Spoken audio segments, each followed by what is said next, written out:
Good morning, everybody, and happy Sunday morning. And I want to wish everybody born today, since I didn't do it yesterday, how about Saturday included, a very happy birthday and many, many more.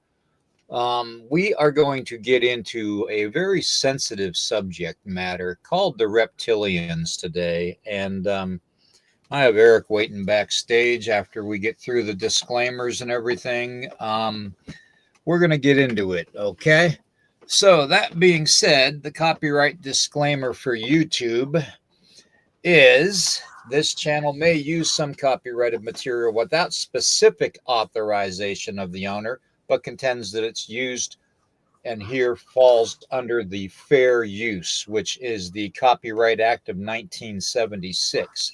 Nighthawk Strangeless podcast channel and all the podcasts on the channel declare fair use of any and all content, including the music, YouTube, to be used for purposes such as criticism, commentary, news reporting, teaching, scholarship, research, parody, which I like to do, and entertainment value per Section 107 of the Copyright Act of 1976. YouTube. Okay, that being said, let me get that off the screen. Say hello to my brother Eric. He had it burning the midnight oil last night. Burning that midnight oil. I was a busy puppy yesterday. Yeah. So let's see here. We are going to get into the comment section here real quick. And I'm going to say hello to, hey, Corey's in there. Corey, I still got to get to those emails. I'm sorry. I didn't get a chance to last night. I passed out from exhaustion. Demario, good to see you.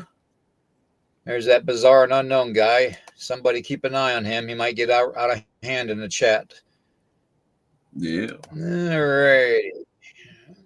There's Corey. Lauren, good to see you. All right. Celia, good to see you. Haven't seen your name in a while on there. It's very good to see you. Welcome to the family in the chat. And there's that bizarre and unknown guy. Well, at least he's being polite. He's saying hello to everybody. But I try. All righty.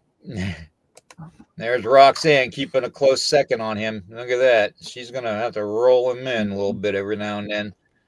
All righty. Deidre, good to see you. Daryl, good to see you. All right. There's my brother David. Good to see you, David. And hopefully you and Melissa are doing fine. Okay, who else we got in here? I think that's pretty much everybody. Let me see here. Oh, there's Jason Melissa. changing. Yeah. All righty. Let's see. Jason. All right. Yep. He's in the house. Good to have you back, brother. Good to have you back. All righty. Let's see here. That's. I think that's everybody for right now. But if I missed you, I apologize.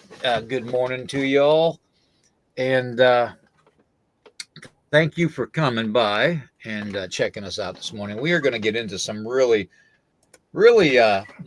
deep, dark subject matter because I've had a couple instances here locally, and I've talked to David about it before in the chat about reports of reptilians activity, more down a little bit south of where we're at than anything. But there seems to be a lot more to it nowadays than in the past. A lot more, how do I want to say it? Influential people are coming forward and disclosing what they know. You've got people like, well, take for instance, like we were talking about backstage, Eric, with Roseanne Barr. You got Cat Williams coming forward about stuff. You got Mel Gibson coming forward about stuff. You got all these people coming forward about stuff, happening, whether it's connected to Hollywood, political arena, big corporation businesses or whatnot, and religion. It's all connected. Okay. It's all connected because the few that control how we interact within our matrix, within the system we're living in, it's up to them to steer the ship, to say, if you know what I mean. So, but yeah, there's so many people coming forward about their own encounters. I remember hearing a case about a guy that was working in an office, and he happened to look over early one morning at one of his coworkers' offices, and there sat a reptilian being at the desk, clicking away on the computer. And that was a government agency. So obviously, they have even gone so far as to infiltrate government agencies if they haven't been a part of it the whole time of humanity, because the reptilian race, we know, is not a new thing. It's an old thing, because you see the Agigi, the statues, you see the reptilian statues all the time depicting them throughout history. So, and you have stories and legends of reptilian beings, and they're getting seen more. And to me, you have your reptilian species that it was not genetically altered, that actually did evolve from said dragons. Okay, I'm not going to call them dinosaurs because the name dinosaur didn't exist. Okay, it's something that's just fabricated. Okay, so anyways, I'm going to call them dragons, is what they were called throughout the entire time in history. Okay, from every culture in the world, the Chinese, the Japanese, the Irish, the people in the UK and Europe and all that, they called them dragons. Let's call it what it is. What do you think, Eric? Oh yeah, I kind of hit the point last night on Jessica's show. Up until 1864, dinosaurs were even called dragons. These type of stuff has been around for a long time, and is that where the term Draco comes from? Possibly. The Draco alien race. That could be, or the fact that's how we known to call them what they are, is because they said, "Hey, we're a Draco." We're a dragon. Exactly. And you take, for instance, take this Wikipedia description of them, and it says reptilians, also called reptoids, archons, reptoids, saurians, draconians, or lizard people, are supposed reptilian humanoids which play a prominent role. Now in fantasy science fiction. So that in itself right there is labeling everybody that has had an encounter or an interaction with them, labeling them as making it up in their head or being crazy, and that in itself is just insulting, okay, to people's intelligence. So they need to Mm-hmm. remove that. Ufology and conspiracy theories. The idea of reptilians was popularized by David Icke, a conspiracy theorist. Now, it may be a conspiracy theory, but it wouldn't be if the powers that be would release the real information that's going on in society as a whole today, and they won't. Mm-hmm. They won't. They're gonna release little bits and pieces of stuff, just enough to wet in our whistle, and that's about it. But they're never gonna admit to another race being in charge.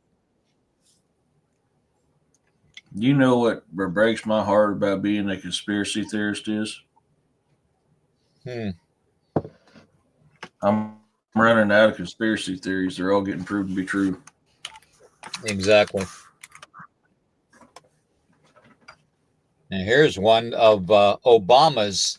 This is a picture of Obama's security detail when he was in office, and Mm-hmm. nothing says it more like a picture. I mean, if you think of a walking, breathing lizard that looks like a human, that's the Mm-hmm. shape of the head, everything that would make it exact. Now I do know that there are some researchers and investigators out there that are top notch, probably more knowledgeable than I am, of course, but they're under the impression that there's certain levels or a society in this reptilian culture, okay, and basically the more horns you have, the more royalty you have. The more longer tails you Mm-hmm. have, the more royalty you have. So obviously, the bigger and the badder the beast, the more power they're going to have within their own culture and community. Um, and obviously, you think back to the story of Vladimir Putin when he met Queen Elizabeth the first time.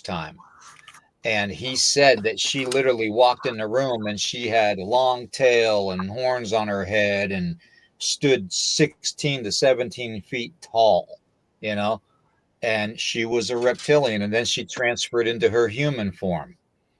Um, do all of them have that ability to shapeshift like that? Probably. Is some of it, you know, possibly, like the Hollywood makeup artist way of covering things up? Yeah, possibly it could be. We all know the CIA has programs for disguises all the time that you couldn't tell who you're talking to if you talk to somebody that's a politician. It could be somebody wearing a mask because the masks today look like real human skin, So I mean, Mm. it's very, very possible that we could be manipulated. So you never know when you're talking to one. That's my theory. Okay, I don't know how you feel about that, Eric. Oh yeah, just reminded me. I was thinking I may have sent you a video actually with the mask. I'm actually getting in there and looking right now. But I mean, it shows you just in a matter of a few seconds how you can literally transform your entire look. I'm going Mm-hmm. through seeing what I sent you. I think I sent you a video Well, about them using that mask. you sent me a couple videos. I'm going to go ahead and play those while you look for them. Yeah. Okay. Remind you, YouTube, this is for entertainment purposes only. Okay, so no copyright here. Okay, so here we go. We're gonna play this one first. Why did Roseanne say this about humans? Not everybody here on this planet has a soul. In fact, a lot of them are just projections of program, and that's all they care about is regurgitating the program that they have been created by artificial intelligence to spout because they don't have any real intelligence. And how you tell the difference is a human being has the ability to change. And a messenger cannot change. A messenger has a different soul than a human being. The messengers are here, program artificial intelligence. The messengers are here to tempt and sway people who have souls. And they do it quite effectively. But when you go back to roots, the way you tell if you're a human being or just a messenger, a co-opted bot of artificial intelligence, is you can change. A human being has the ability to change its mind. Yeah, I didn't send it to you. I thought I did, but I guess I didn't. All right. And I'm going to play the next one, but that was Roseanne Barr, by the way. And I give her full credit for coming out about how humans have the ability to change. So that puts a whole new spin on this whole reptilian shape-shifting thing. If humans have the ability to change, which, you know, I can attest to that to a point we do, especially when we're dealing with the dark magic. And that's magic with a K, not a C. You know, because I've seen it myself. But if humans can do it once they're at a certain level, a certain frequency or vibration, then any other race could possibly do it, especially one that's more advanced than we are. So with that being said, I'm going to play the next video for everybody to watch and listen to. And again, YouTube, this is for entertainment purposes only, under Section 107 of the Copyright Act of 1976. They're anywhere from 7 to 22 feet tall. They can weigh up to 1,800 pounds. The longer, the ones that have stubby tails, if you see one that has no tail, these are the warrior class, or the worker class. The longer the tail, the higher their rank. When you see one with long tails, with winged appendages, he's considered royalty. They have two hearts. There's one here, underneath this armpit, and one here. Or if you can't get to that area, you need to slow it down, you need to hit it right above its groin area, that has a very large liver. You need to wound it there to slow it down. It is not something where man-to-man combat you're going to be able to deal with, because they apparently have the strength of 12, 15 men. They're incredibly quick. They're incredibly psychic. They know what you're going to do before you do it. And you know, if they get him in mass, we got real problems. Real problems. There are 1,833 of them that have been living underground between 100 and 200 miles beneath the surface. They've been here, some of them have been here a long, long time. They have lifespans that are thousands of years. They're carnivorous. They are not friendly to mankind, at least the ones that are here. Are they carnivorous? They eat humans? Yes. And they need to be, they won't eat a dead human. It has to be alive at the time of the killing. Their preference is children. You know, and we've been told, you shouldn't talk about that. Okay, now, the thing of it is, the last part that he said, they prefer to eat children. The majority of children that come up missing every year annually is over 300,000. Okay. That's a lot of kids. Yep. That's a very big part of population. And that's just in the North American continent area. That's not even the whole world. Okay. So think about it, you know. There's still, you know, what, 20,000 kids missing from the wildfires in Maui. There's still 30,000 kids missing from Hollywood that haven't been found. There's still hundreds, if not thousands, of kids missing from Walt Disney. So these connections, these ties to within the society as a whole that we live in, we could be walking down the street 1 minute with our child next to us, and the next minute our child be gone. Because if you recall from the short video I just showed you, they are ninja-like, you know, and everybody thinks Bigfoot is like a ninja in the woods, and he is. He definitely is. Yeah, it's 800,000 with South America. Okay, that's the number I gave you was just North American. In other words, it's Canada and US. Okay. So basically, you know, as strong as they're depicted and said to be, they still have a vulnerability. Okay. Now he spoke of it in that short video, that short minute video. Okay. And that is the two hearts that they have, you know, but you have to go through the sides of the body in order to stab the heart or get to the heart. Okay. And he said that down below the sternum in the gut, they have a large liver, which is sensitive too. So if you can't defend yourself 100%, you can at least formulate some way to get away from them. Okay.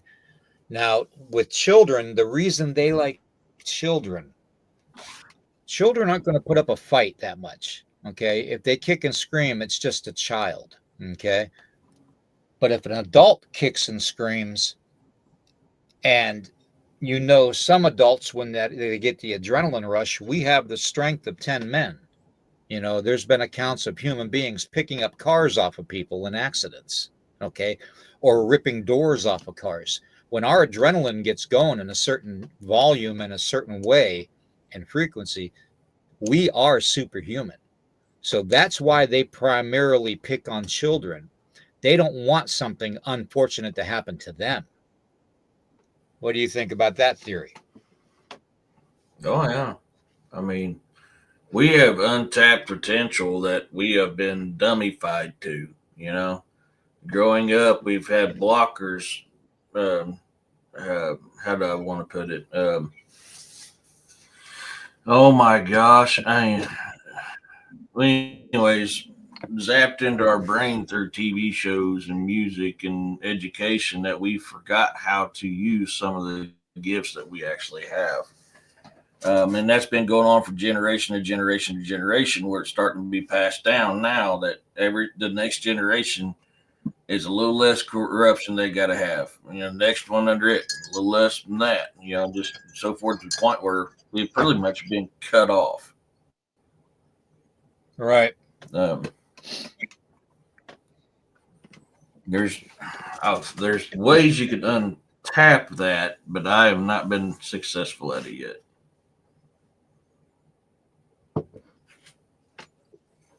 So well, I'm curious to see what everybody in the chat has to say about it. Let's go to the chat here. Reading some of the comments there.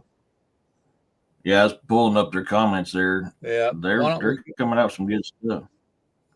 Yeah, I believe reptilians. That's good. New is to hunt down targets. Ray's got a good point. Ray, that's a very, very good point. That's a very good point.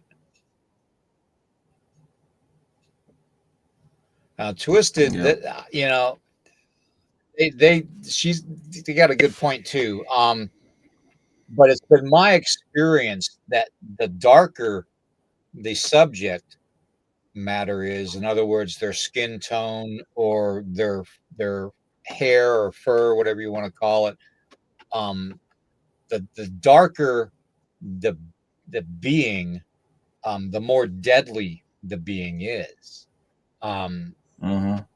You know, that actually makes complete sense to me. You know, that really does.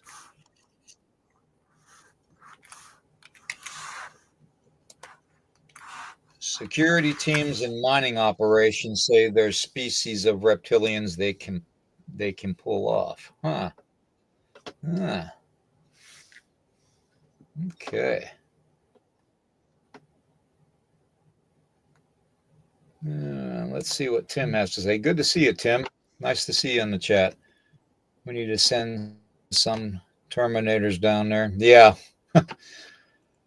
You know, everybody talks about Elon Musk, but you know, that actually is a very good possibility if you think about it. the expendable type of technology to be used to subdue or to make them in a less threatening manner for humanity might be robotics, might be AI, but if they get a hold of the AI before we do, we're screwed. So, and everybody makes fun of Elon Musk about, oh, he's a Satanist, he's a Hitler lover, and all this other crap. And this is for entertainment purposes only, okay? Thank you, Roxanne. But if you are trying your darndest to help out humanity behind the scenes to protect them from a potential threat that could annihilate the entire species, you would want to walk in both worlds. You would want to walk in the reptilian world, and you would want to walk in the human being world. So in order to pull that off, you need to put a facade up. It's like putting spackle over a hole in the wall. You need to have that facade up. You need to be able to pit two ends against the middle, if you know what I mean. That way, not only do you have acceptance from the reptilians, but you have acceptance into the human societies.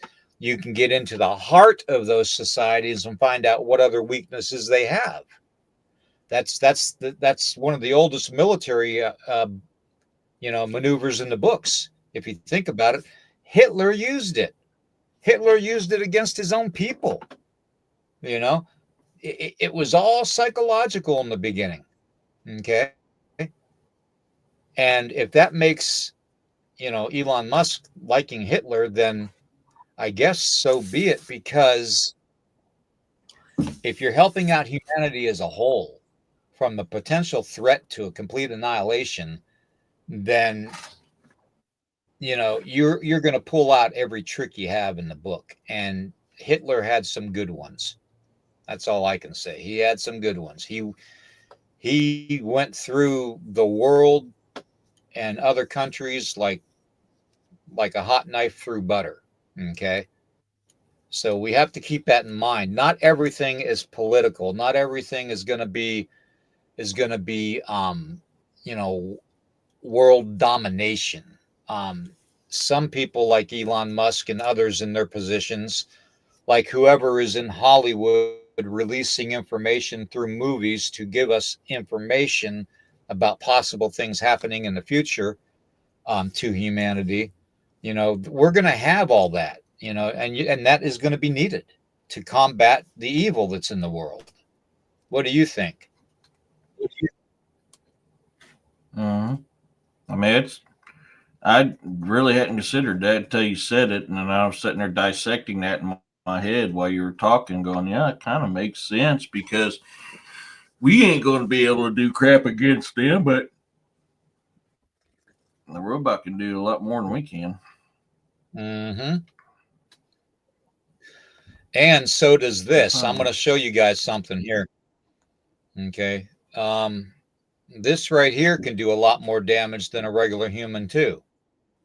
And this is why this is the only reason I would endorse this kind of a program in our military. I'm going to take you up to 120%. Copy that, sir. On my mark. Stand by. 3, 2, 1. Mark!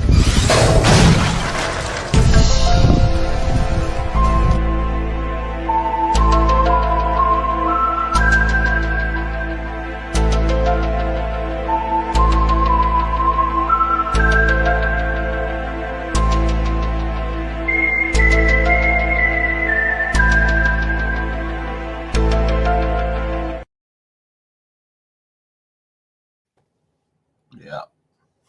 Now, that is probably only one of the programs in the military that I would completely endorse if it was to protect us from a worse evil out there. And obviously that young man was a military amputee, wounded in combat, and had his limbs replaced with robotic technology, which you know, it is what it is. You know, we do what we need to do. And I'm sure his family's still happy he's around. So, Heck yeah. Well, it's a new way to get a soldier back on the battlefield. mhm. You know, I've seen firsthand how them guys got the way they got and what it did to them afterwards. Um, Yeah. you Yeah, know, that was a concrete sewer pipe that he threw. That was a sewer pipe that he threw that you see put in the ground that they have to use the boom cranes for to even lift up off the trucks. So that yeah, it's, probably weighed somewhere between 800 to 900 pounds. actually, they only weigh about 300 or 400 pounds each section. We used to use them all the time. We replace them now with 10 whistles, mainly 24-inch P arc in most areas, but you can go 10-inch and stuff. This is the type of stuff that I do at work. Each one of those little sections is about 300 and some odd pounds, roughly. Um, but yeah, that's what we used back before we started using 10 whistles. Hmm. Now I'm curious, since you use that stuff, is that straight concrete or is that metal too, rebar bits in there? Uh, so there's the older versions was concrete and gravel mixed, and then they went with some of them did have metal with rebar in it. Um, some cheaper versions than that was just concrete with like basically um, we call it Forest fire. cattle paneling, but it's the square. It's the square fencing. Mm-hmm. Some of that's got that in Okay. Well, there. That looked there like you one go. of the I newer. mean, yeah, even 300 or 400 pounds is a lot of weight for somebody to throw that far, Mhm. and at that distance. So, and that came straight from the DoD files. So, Mhm. you know, we can't automatically label people that are doing things that we typically wouldn't think is normal, like Elon Musk. You know, um, we can't label them as evil, okay? Because you don't know entirely what their ulterior motives are. Now, yes, could Elon Musk be potentially evil with his knowledge? Yes, he could. Mhm. Could he be harmful to society with his knowledge? Yes, he could. Okay. But for the moment, in all practicality, it seems to me like he's helping humanity out more than he's trying to harm them. So, I think we need to give him the benefit of the doubt until we see other things happening that just don't add up. What do you think about that? I mean, Mhm. it's everybody in the chat, chime in, please, On this is my fear with this type of technology. This type of technology can start out as something good and helpful to humanity, but all it takes is one wrong glitch in the system, one very unpleasant bad person to break into the system, and everything that was used for good can go to bad extremely easy. Yeah. Um, David. Dead And one. that's my fear with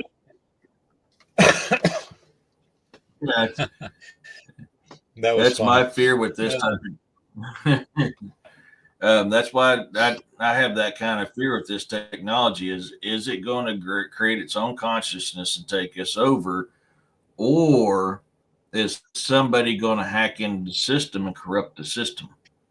Now, does Holly Scrooge have a part to play in my mindset on that? Yeah, I've seen enough of damn Holly Scrooge movies to go. That is very viable as a possibility. Right. Yeah, definitely. Um, Deidre said, I'm very curious about your youngest daughter and if she has always been open to the possibility of a different reality that is what is taught by the programmers. She's kind of, my youngest is pretty much me in a smaller female form. That's my youngest daughter. We don't think conventionally, if that makes sense. I'm trying to think how a good way to put that. She's thinking more on the Yeah. lines of a younger person than someone your age. That's pretty much the Yeah. only way to describe it. Yeah. So She is like me in a lot of ways, but she also has some corruption with this modern stuff, which is where I've got to kind of ring her back a little bit and say, "Stop, think about this. This is not rocket science. You can see, where this does not make sense."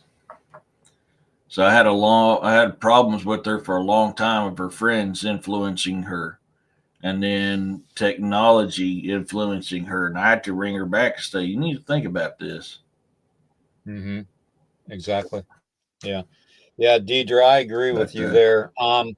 You try not, because you don't want to show fear. First off, any type of a being that's out to harm somebody that's a human, the first thing you want to do is not show any sign of fear. So you need to control that fear factor within you. And we all have that ability to put up this protective barrier supernaturally to protect ourselves. But when it comes to physical harm, that's where it's a little bit more difficult to actually take it and use it for certain volatile situations. Okay. And the reason I say that, most people, when they're dealing with something supernatural, they're dealing with something that they can't see. So there's a certain part of that human psyche that says that it's not real. Okay. So that itself is a protective barrier that people put up automatically. Okay. So you combine that with, say, a religious prayer or smudging or some kind of holy water or oils or stuff or you know salt, iron. There's other things to take and adapt to protect yourselves from supernatural things. Okay. Um, gemstones, black tourmaline and, black obsidian and, all kinds of stuff. But when it comes to the physical aspect of it, that's where you need to start developing and honing certain skills or adapt certain ways to get out of a harmful situation by something physically in front of you, whether it's another human being or whether it's a cryptid. Okay. You need to be able to be prepared and stay observant 100% of the time. As long as you have the ability to watch everything around you, to observe, okay, and not interact, but observe everything around you, you're more than likely going to be a lot safer in today's world than you are, if you don't have those skills. So the more you hone those powers of observation skills, the better you're going to be able to react to situations. Okay. And that's just my advice. That and probably a 45. So, Tim wants to know if them things are bulletproof. the reptilians, there have been stories of them being shot at and it just literally not even affecting them. But as far as them being bulletproof, I'm not sure. I don't think too many people know where the vital organs are on those beings. And that's the thing. As long as we can put out the fact that they have two hearts and where their vulnerable liver is, that's at least a start.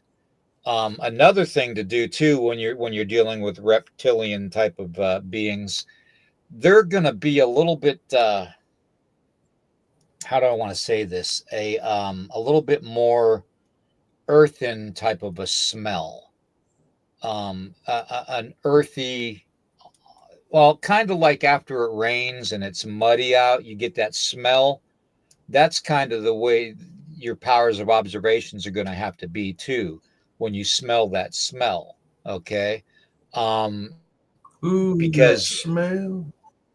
yeah, really. That's Um, but it is one of the ways to actually determine whether you're in the presence of possibly another reptilian. So it's just one of the many ways. That, and they don't like to make eye contact. And the reason they don't like to make eye contact is because they have this hard ability to keep their eyes in focus and hidden from humanity. So when their eyes shift, if they're talking to you, you're going to see it. So they tend to either look down or look off somewhere when they're talking to people. Okay, that's another thing. Kyle says, can the reptilians penetrate the side of one at the heart? Can reptilians penetrate the side of one at the heart location? Well, yeah, you could pierce its hide with something, whether it's a knife or a object that has a sharpened point. Yeah, I mean you obviously could. It's the old vampire theory, with the wooden stake. A dull stake ain't going to pierce a vampire, but if you whittle it to a point, it's going to pierce a vampire. Okay, you got to think along that lines, and then you got to think of placement. That's the thing. Not only do you have to think about what kind of an object you're going to use to defend yourself, but where are you going to place that object? Placement, a lot of the time, 90% of the time, it is the tool that the person uses to defend themselves. Okay, it is. But that 10% of the time is the placement of that specific tool that you're using. And I'm using the word tool so I don't get in trouble. So you have to know where to place it. Okay. He wants to know if a You can 7 use mag whatever you will want. do it. Honestly, I don't know. You got to I've think. never. You got to think too. 7mm is just a 30-30 on steroids. Yeah. Honestly, I mean, I hunt with a 7 mag. It's a 30-30 What's the on average? I steroids. can't remember. Yeah, I can't remember what the average grain amount is in those rounds too for a 7mm. See, I that's can't my remember 40. what grain. I can't either. I don't have a box of 7 with me. I just got a box of 40 next to me. And what are those? 190. 180. Okay. Yeah. I don't have a box of 7 mag next to me. They're put up in my closet. Yeah, I would but I say have anything. Yeah, I would say anything above 180 grain would have the punching ability to get through something like that. So depending on the type of round that you're using too, whether it's a full metal jacket or a hollow point or just basic lead, it depends. Glitch wants to know about a dry ice gun.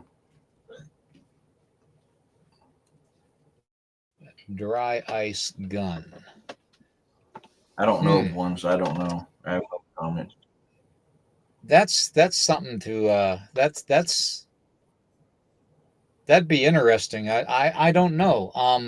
But that would be interesting. I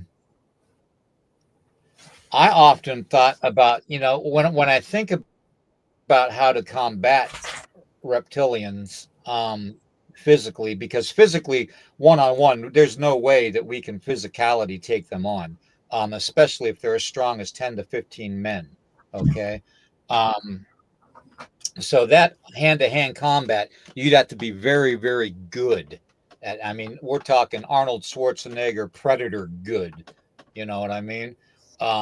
And Camo Dad, you know what I mean. But I often refer to history whenever there's like stories of dragons and how they were slain. If you can take a historical event that depicts and tells you how a dragon was slain, then you can adapt that to modern times. Now, we know for a fact that in the old days, when the knights slayed dragons, they had the long pole, okay, that they used for sparring and stuff on horseback. I forget what the pole's called, but those came to a point, okay, and sometimes you hear, yeah, Joshua, I agree. If it bleeds, it can die. Yes, but the object is you got to get it to bleed first. So trying to figure out how to get it to bleed first is the first thing. But that's why I say if you refer to history and to the past and how in like the days of the knights and stuff, how they combated dragons, you can adapt those skills to modern times, so and granted, not everything is going to be adaptable, but we can take some things from the past and utilize it to protect ourselves from these type of beings today. Does that make sense to anybody out there? I don't know. Lance, thank you, See, Ray. when I wrote the book In Her Jar, Book 1, Emergence, where they were fighting a reptilian race in outer space, they had purposely designed a round that is absolute zero called the Muspelheim round. And the sole purpose behind me coming up with that type of round was based off of what we know on reptilians, which is what Roxanne's asking right here. That they kind of become hard and stiff and slow when they're cold. So these Muspelheim rounds would hit these reptilians, the Gru is what they're called in that book, and basically freeze them solid and makes it where they can get to them easier. Right. So that was the whole purpose of me designing it around. Yeah. If you think about it, Eric, though, it's just like the movie Underworld, when the vampire race, invented the liquid silver round to combat werewolves. Okay, so yeah, it's but see, it's an adaptation of a previous way of combating your enemy. Okay, and that's what I'm saying. In the long run, you take from the past bits and pieces of how they combated these dragons, and you conform that. You take and you translate that to today's weaponry, and you see how you can do it and what you can devise as far as a way to combat them and win. And how we doing, Jessica? Hey, Jessica. When you're dealing with something, you need to learn the anatomy. So until we, as far as us as civilians go, until we recover a body, and that body is dissected, and I hate to say that, okay, because me with the sanctity of life and everything, but until we dissect that body, we're not going to know how we can physically harm them without knowing their anatomy completely 100%. Right. Now, I'm sure as hell correct in saying, and I guarantee this, that there is a certain part of humanity's scientists that have already done that already know how to do that, but they're not going to help you and I out. You know what I'm saying? They're not going to help normal people out. They're going to help out themselves, because humanity always turns on humanity. Throughout history, that's the one thing that we've learned over and over again, that humanity always sides with the forces of evil and not with humanity. So, yeah. Well, and Kyle, we don't. I for one think of it more like, so. The only thing I can base my theory on is what we know of as reptilians, that we have on this planet. That's why when I wrote that book, In Our Jar Book One Emergence, I put their scales more like bones, or like this. This was artwork I created for the book. But can you see the bone structures as their armor? This is why I created that in that way, is because that is pretty much the only thing we have to go off of right now. Unless something is leaked out, man, we have no clue. So Exactly. I'm for one, like most reptilians with armor, theirs is boned armor, and that's why I am kind of on that one there. Yeah. Yeah. And who's to say that they don't wear armor themselves either? I mean, they could very well have bulletproof skin tight suits on, uniforms on, you know. We all know how small Kevlar is nowadays. It's very, very thin. Okay. And it can even be elasticized. Okay. So it can stretch now. So who's to say what kind of defenses they have on top of their natural defense? That's the kind of stuff we need to figure out. We need to find out. You see what I'm saying? That's why I say a lot of the times, if we refer to our past history and how they dealt with dragons, and then think about, well, okay, well, today is 2025. What kind of technology do we have today? And then step that up about 50 years to their technology. Then you got possibility of certain defenses that they have established to make it safer for them that you got to combat. It's a way of rationalizing and realizing how to combat them and to go after, their type. Yeah. And that's just my opinion. Yeah. I mean, I agree. I mean, they very well could. I mean, we have technology that does that. So I agree with you. If we have it, then it's not unlikely that they wouldn't have it, Exactly. I agree. Probably better than anything we ever had. I mean, the Marine Corps, we have an armor that's called dragon scale armor. And it's set up just like dragon scales. And it's probably the most effective armor that you can wear. It's mobile. I can't remember the ballistics on it. It could take more than regular body armor, ballistic wise, but it's mobile. But you got to be you got to be in special forces to be able to use that dragon scale armor. And that was when I was in. Lord knows what they got now. Exactly. Exactly. Tim wants to know: did you hear about the Russian military taking them things out under the Sierra? I didn't know. Syria. No, Syria. Yeah. Oh yeah.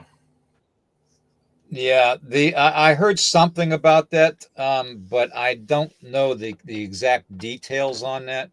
Thank you, Roxanne. Thank you very much for that. But and there is something to be said about the underground. In that one video that guy was talking, he said 200 feet or 200 miles underground, I believe is what he said. I can't remember. I'll play it again here. I'll play it again right now, actually. And so you all can listen to it. But everything he says is spot on. Okay. The only thing I'm not too sure about with this video is the numbers that he gives for this certain reptilian race. I believe it's a lot more than 1,833, because any viable population, you need to have a sustainability of at least 10 to 15,000 to actually regenerate the society.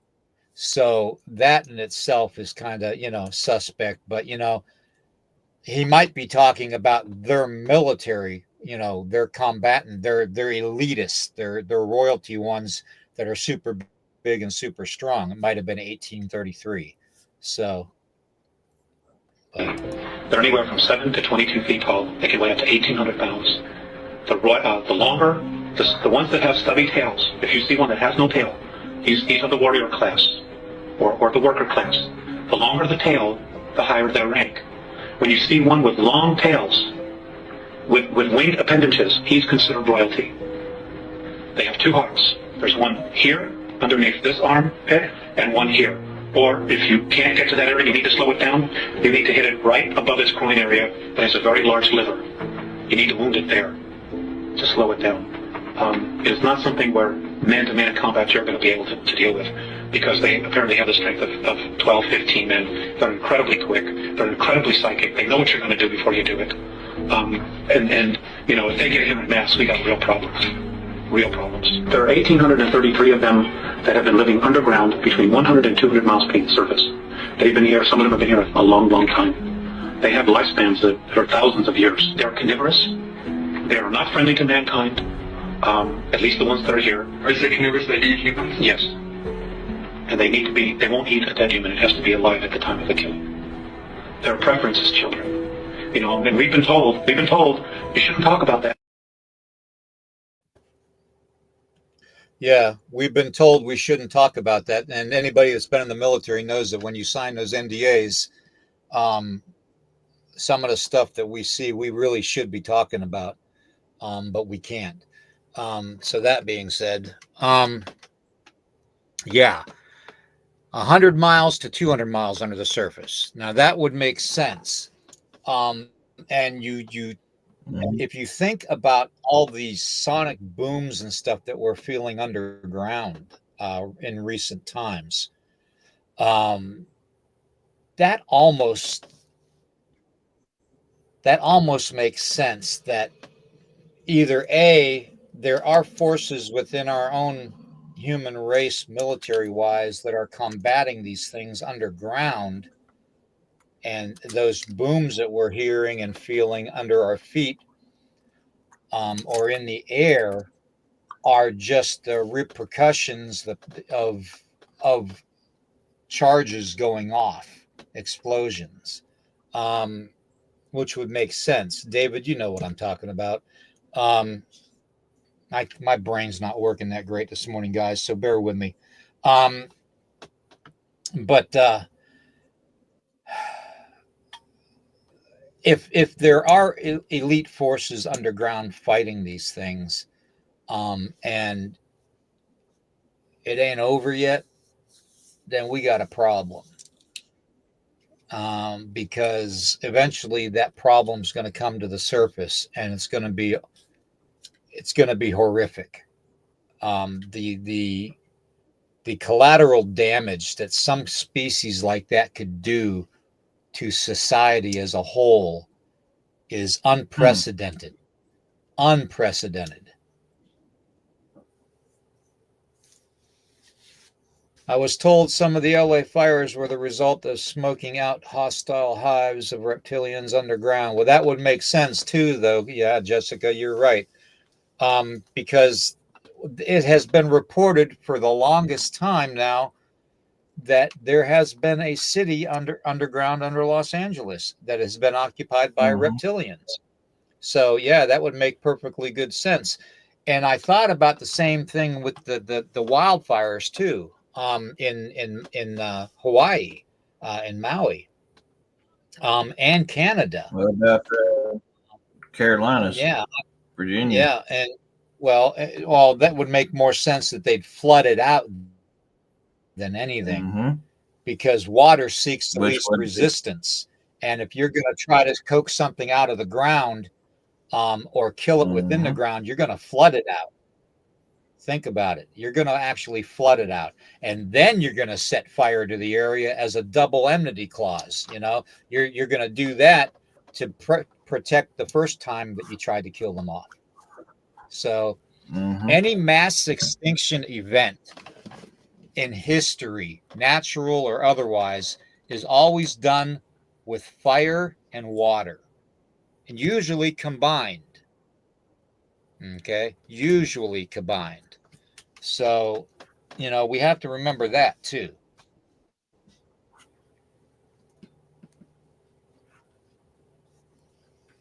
Yeah, that's what I'm wondering, because that was a lot of what happened in the Carolinas during that certain little ordeal. But although I'm still under the impression that was a land grab, just like Maui was, just like California is. I'm still under the impression that's a land grab. Yeah, but a land grab for what? is this 15-minute cities just a ruse? Because you've also got to think about too, Eric, in that whole scenario, what about all those missing children? Where'd all those children go to? Mm-hmm. You know, if it No, was I just mean, a it's land grab, you wouldn't have all these missing children. They'd be listed as dead. I mean, they'd be listed as DOA. They would. yeah. You know, Well, as in any the Carolinas, they've got all that mining, rich mining they have there. And then California, they're talking about the Olympics. Hawaii is because all the rich people wanted that land to develop it and make a crap ton of money.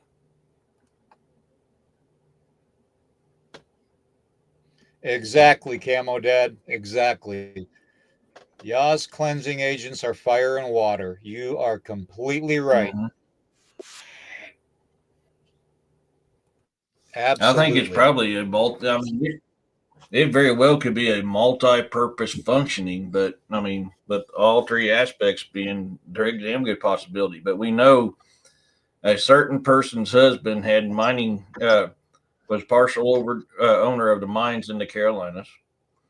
Certain high-ranking officials was wanting the land in Hawaii, and in California, they were wanting to bring in the Olympics there, and because of, you know, let's face it, that area was not. It needed some work. There were some bad areas in that area. You clean it out, start anew. There's these 10-minute cities. DG, big part of it. Big part. That's why you're finding DGs popping up in middle freaking cornfields. I mean, these things are popping up like we got 2 less than 3 miles apart here. Yeah. I've got 3 in a 12. Let's see. I've got 3 of them that are. One is 9 miles south of me. One is 6 miles north of me. The other one is 9 miles north of me. This is all in this area. DG is a very big part of this. It's the 10-minute cities. And then they, I didn't send you that video. Daggone it. You can actually see the smart homes that they're creating for these 10-minute cities. I'll type it in the comment, Daryl. If I can say it on the show or not. That's why I was using the initials. Yeah, came my dad.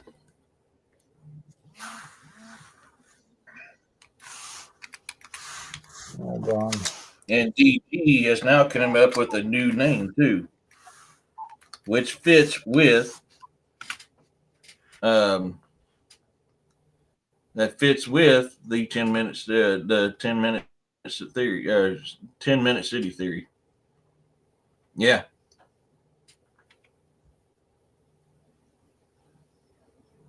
But there, I'll put it there in that comment. Yep. That's true, Twisted. Yeah.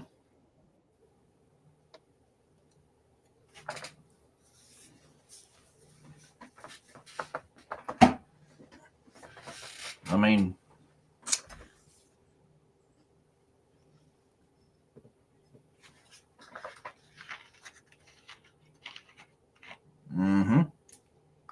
think about something else. What California has a lot of that is great for computer systems. One of the most expensive minerals on the planet. Think what California has a lot of, too. You got to think about that as well. Yes, so these DG buildings are like Lego blocks. They can literally put one up in just a matter of a couple of days once the land is cleared up and set up. They bring the forms in, put it together. They're build-a-block. Yeah, we do too, Jeff. I mean, them things are popping up everywhere. Oops. And them things are popping up everywhere. Yep. See, I mean, these things are popping up, and like I said, in the middle of cornfields, out in the middle of nowhere, they're popping these things up. We have a small town to the south of me that has a DG roughly 10 miles from them. And in this small farm town, which the only business that's in this town is a gas station, Old Country gas station. They put a DG marketplace up.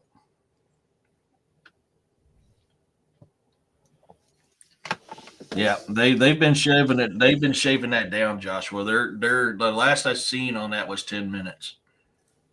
I'd seen some paperwork on it not too long ago. They're down to 10 minutes now because it's easier to control.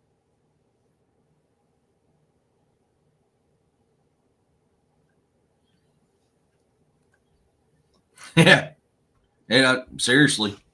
If you guys actually stop and watch it, they are literally a build-a-block building. If you notice, there's some other buildings that are popping up everywhere that's the same thing. They're build-a-block. Yep. How's it going, Savage? But it's all about control. But I got a feeling that's probably going to stop here pretty soon. And because certain things have happened where certain people don't have the power that they had at one time.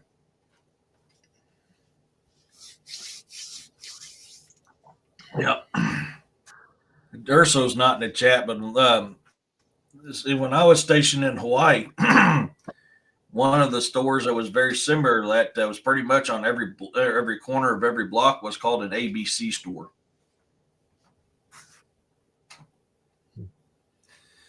That means that you can get anything you want, food, gas, materials, anything within 10 minutes of your home.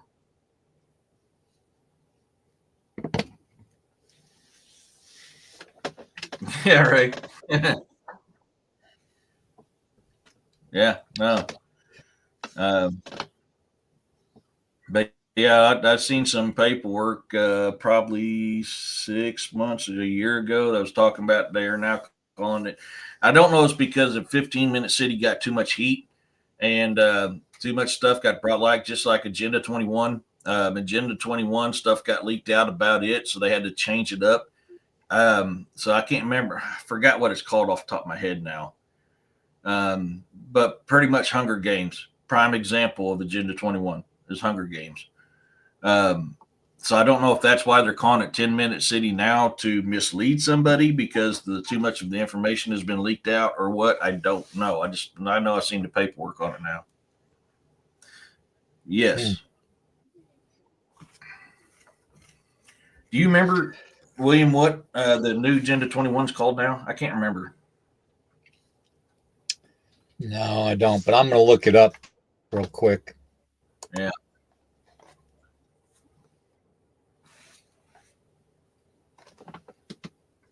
See, there you go, Ray. Yeah. They're trying to put this stuff up. I should have saved that. I should have sent you that video of them homes. That could be a glitch, but I thought it was called something else. I may be wrong. That may be what it is, but I could have swore it was called something else.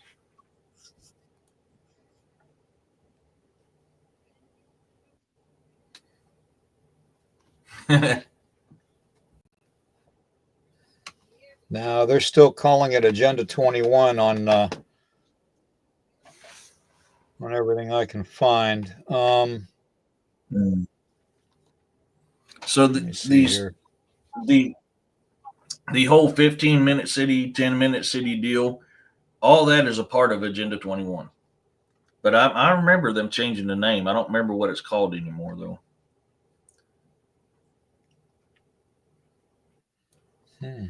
It's coming up just Agenda 21 whenever I do a search for it. Sustainable Development Knowledge Platform. Sustainable Development Knowledge Platform. Let's see, Agenda 21, a non-binding action plan of the United Nations with regard to sustainable development. It is a product of the Earth Summit. Earth First deal. Apparently, Glenn Beck knows a lot about it. Yeah. If anybody follows Glenn Beck. The World Economic Forum I believe it was Glenn Beck who was the one I heard that they changed the name from. But I remember seeing paperwork on it too. But the DGs, Roxanne, is how they take care of that. But it's the World Economic Forum is very big on this. This is a World Economic Forum idea that they're pushing, and they've been pushing it for years and years and years. Well, let's They've been see. trying to push Agenda 21 summary. Let me pull up the PDF on that. Mm-hmm. Where is it? Okay, here it is. Let me see here. I'm going to read it off to everybody if I get my computer to work. Let's see here. Come on. You can do it. All right. United Nations Sustainable Development.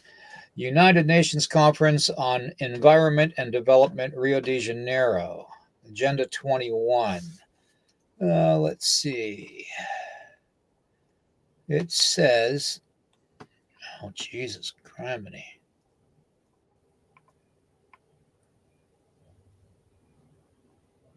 Oh, boy. You don't want to know what it says. Hunger Games, the movie Hunger Games, is a prime example of it. Yeah, pretty much. From what I'm reading, Agenda 21 addresses the pressing problems. This is real small print, so I'm trying to struggle here. Problems to today, and also aims in preparing the world for the challenges of the next century. It reflects a global consensus and political commitment.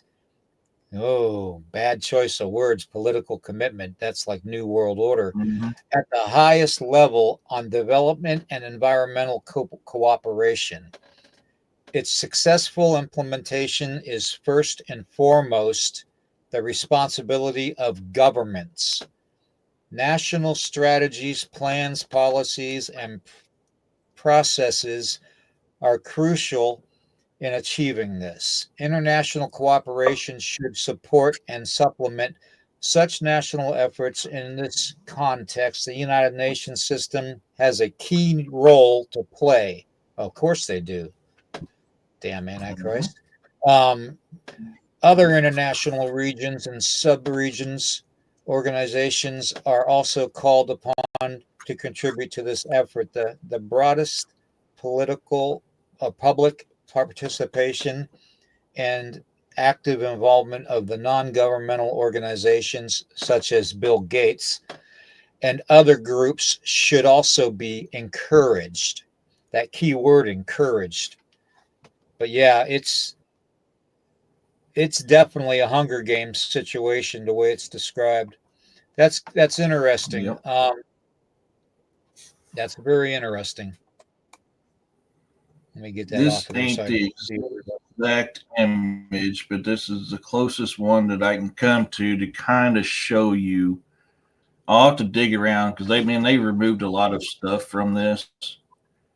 But how they're going to break the U.S. up. This, like I said, this ain't the original image. I can't find the original image anymore. But this is going to how they break the United States up, and each section will have its own part to play to feed the main country, basically DC. But that's going to be broken up into sections, and each section is going to have responsibility, just like Hunger Games. This is a that map close doesn't show the representation. 51st state. No, but this is not the original map. This is the closest one that I can find to it. They do have this one here, but it doesn't have the borders. I was looking for the borders. Then being it didn't have the borders on it, that's why I didn't use it. But that one I was showing is very close to how they were wanting to set that up.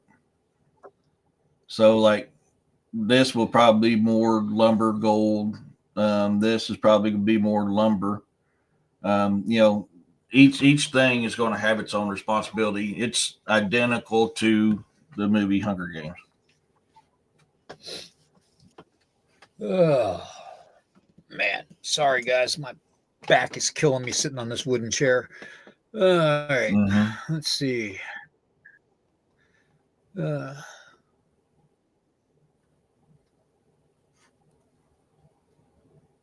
All this that the World Economic Forum and governments want is just yeah.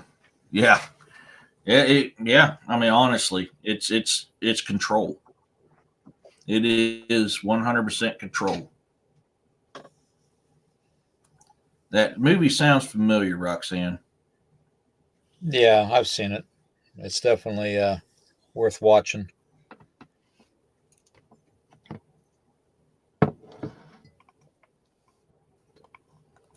Yeah. So, um, Kyle, he's got us. Hey, we're on the big screen, baby.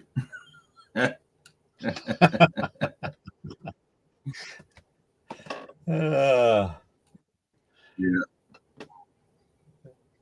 So, Savage, I can't do ibuprofen because it would mess with my heart and the cancer. So um, yeah, I so wish yeah, Amy, I wish I could have a good recliner. I've got one, man. I I ain't would. gonna lie. I got one that's got You that know, back support. I'm gonna get a little personal too. My ass is hurting. Oh, oh man.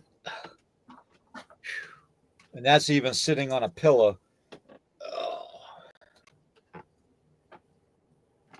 I mean, I'm not lying. I'll show you the chair that I'm sitting in. Hold on. See the back of it? It's a wooden chair and it's oak. So it's definitely a not a good thing. Keeps Man, your back I straight wish though. I wish I could find that map they had over 20 years ago that perfectly broke it down, but I'm going to say it's probably scrubbed.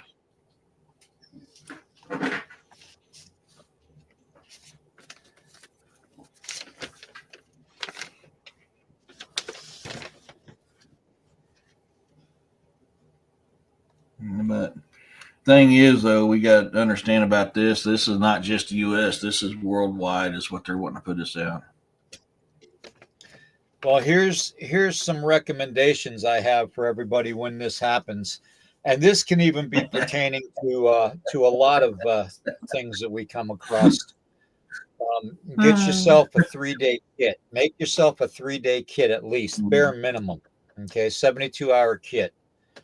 It's going to consist of ulterior energies like the small portable cell phone chargers and stuff like that are solar, hand crank radios, with also solar backup. Um, the best thing you can do for self-defense right now, since they are disarming people, is get yourself a couple very, very big, good dogs. Okay. And train them well to protect you and your family. Okay. Show I them am a a lot big of love dog. so they won't let anybody come near them. Okay. And then prepare yourself a bug out bag. Always have a bug out bag available. I've got two here already set up. So all I got to do is grab them and go. And it has everything I need in it to survive. And then you want to have something to barter. Okay, bartering's going to be just like it was in the old days. Okay, you have something that somebody needs, and you barter for something else that they have that you need. Okay, that's all bartering is. Okay, and then you got to figure your medical, your dental stuff. How are you going to sustain yourself with having a severe injury? How are you going to stop a severe bleeding incident? How are you going to deal with a broken tooth? How are you going to deal with an abscess tooth? I mean, these are all things you want to think about when you're outside, in the elements, dealing with a third world situation, like the 10, 15-minute cities that you don't want to be a part of. These are all things you need to think of. Also, you got to have the means to make fire, which means your backup better have backups, and then your backups better have backups. Okay. Because you don't know what kind of weather, what kind of conditions you're going to be trying to survive in. So, food. Is there going to be plenty of game around? Is there sustainable enough fishing around? And is it not disease free? You know what I mean? You got to think of those things. Yeah, bounty hunter. That's funny you say that about the gel seat. Here, hold on a second. I'll show you what I'm sitting on. I called it a pillow. Yeah, But it's actually something that David and Melissa gave me. It's a gel seat. I've actually got one that I got from Amazon that's way better than that, brother. I was using the same thing because I have the no butt syndrome, and because I have a tendency to sit on my tailbone, this thing here has a slot for your tailbone, and my butt don't hurt near as much or get tired near as much because I've got this style. Yeah. This is just an old chair that I had sitting around that I'm using. So eventually I'll get something different. This is all gel too. I thought they moved it. I'm on the site now, Sustainable Development Goals knowledge platform, because I was trying to find the deal, which I was right, they did move it. I just happened to click on the America part right now, but I was trying to find the map. But and you're going to find out too that in the near future, this type of information is going to be very difficult to find. So if you're going to see right here, research it now. Research it now while it's on the internet, because they're going to take it all down and go, "What are you talking about? We never said that," So. So right here, I was right. December 2022, you are accessing an archived version of the website. This website is no longer maintained or updated. The Sustainable Development Knowledge platform has been migrated to here. So I'm going to click on that in a minute. I want to download this first, but I was thinking they changed it because of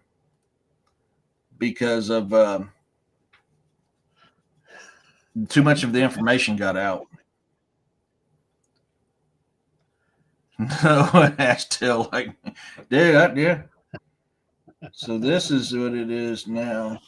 Department of Economic and Social Affairs, Sustainable. This is the actual website where they're maintaining it now.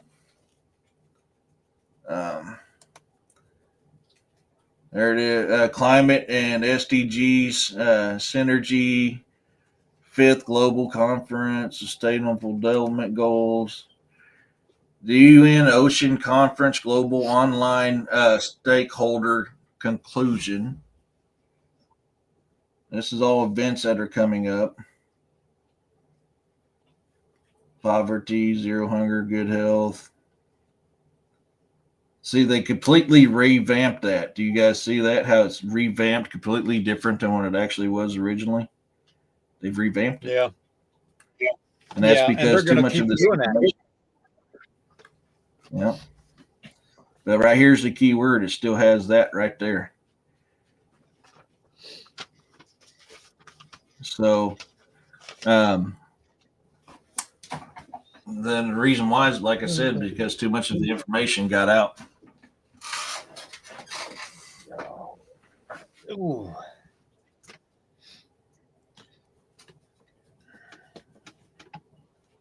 So I gotta get caught up on the comments. Sorry, I was trying to find that map, and I was on the old deal. I don't know where we left off. Getting back to the subject of the reptilian thing, though, it's amazing when you look into it how much these things can be interconnected.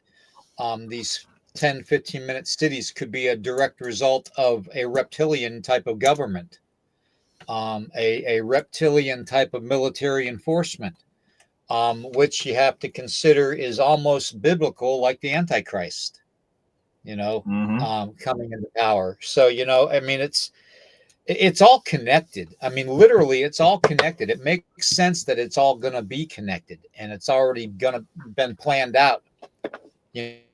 50 to 100 years ago, it was already planned out to do it this way, because we all know that certain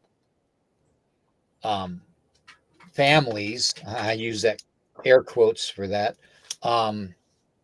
have the innate ability to stay in power for thousands of years. Mm-hmm.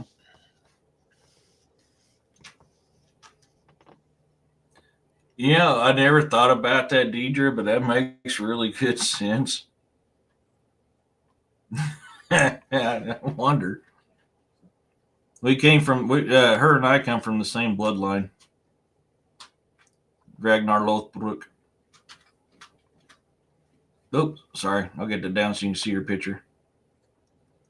See, and that's the thing. We was talking about this last night on Jessica's show, and she was talking about the shape. I said, "Did you ever notice the eyes? The eyes never blink. They like they normally do. They blink sideways, not up and down like ours do." And I don't know if many people ever caught that with his guards. Yeah.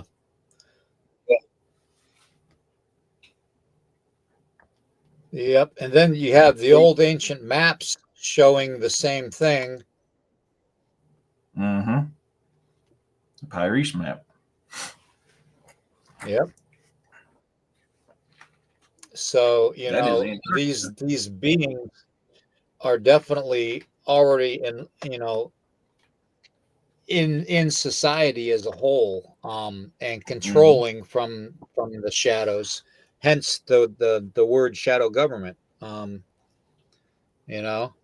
Some people call them the oligarch families, but they are what they are.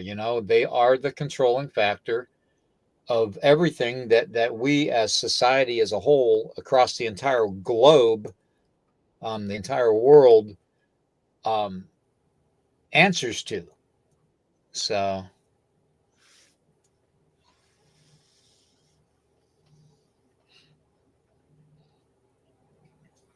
You take it easy, Twisted. see you later, Twisted.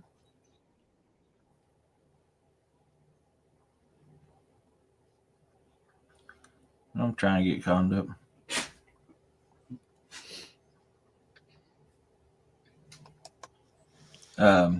Yeah, I mean,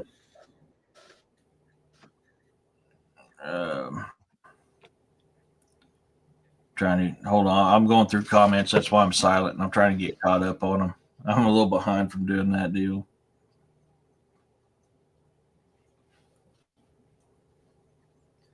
Yeah, I need to start doing yoga. Bad pun. That was a bad pun. You said you're a little behind. You're a little behind, huh? I do have a little behind, man. I am amongst the no ass class. I have no ass. Well, it's better than being the all ass class. That's true. Although some people will tell you I'm part of that one as well.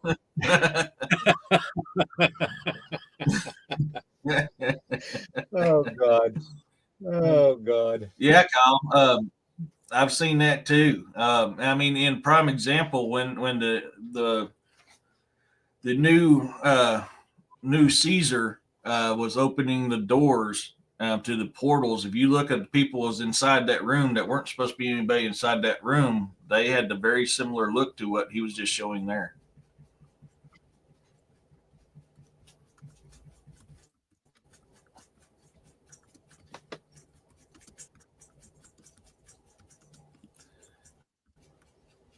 Huh. I wonder if PUT comes from a dragon line from Russia. Hey, Kevin. I don't know. Man, I don't know. What do you think? I mean,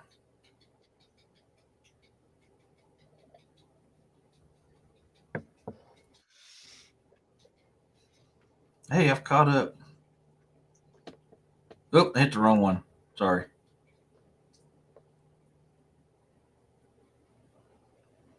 Does anybody want to come on and share their reptilian encounters? I don't think I've ever had one. I don't know. Well, I know a couple people last night mentioned it.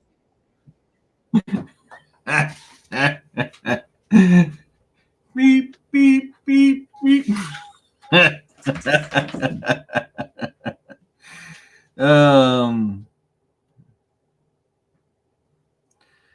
I know Deidre did.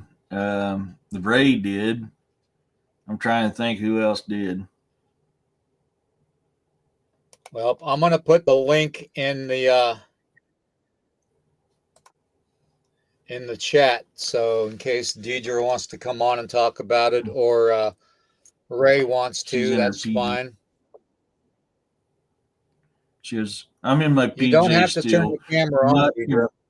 You don't have to turn the camera on when you come in. You can leave it off. You can stop your camera and just have your microphone on to come on. You don't have to show yourself. So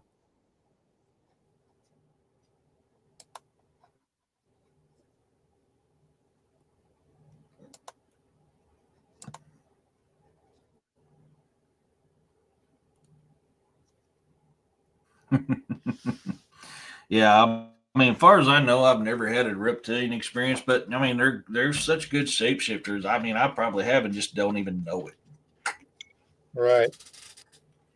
That's the sad thing about it.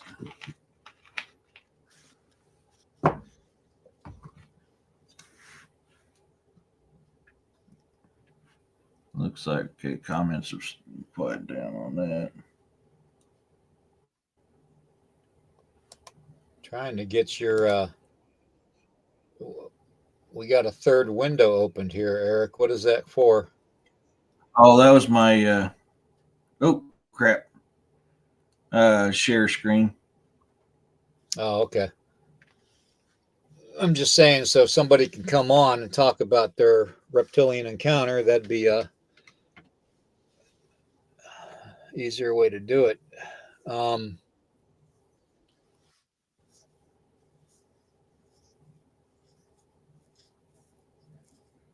lot of people were Demiria. Yeah.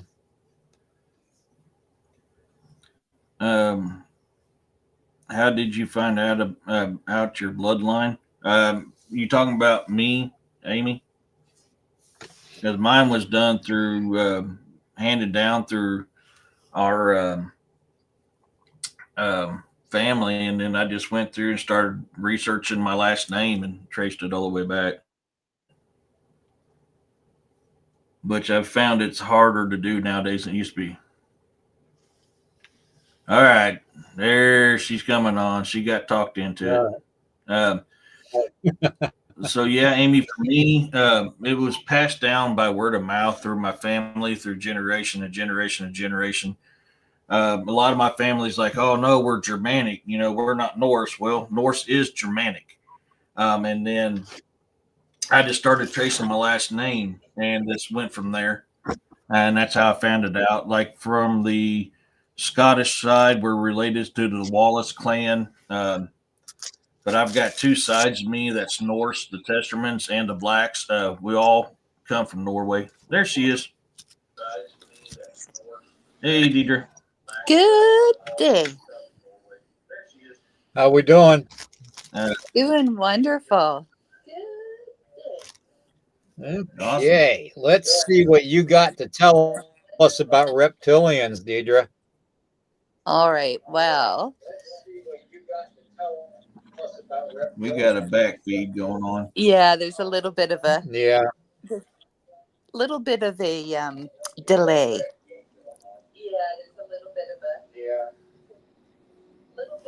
Yeah, I can hear somebody's speaker. Yeah, let's hear your story.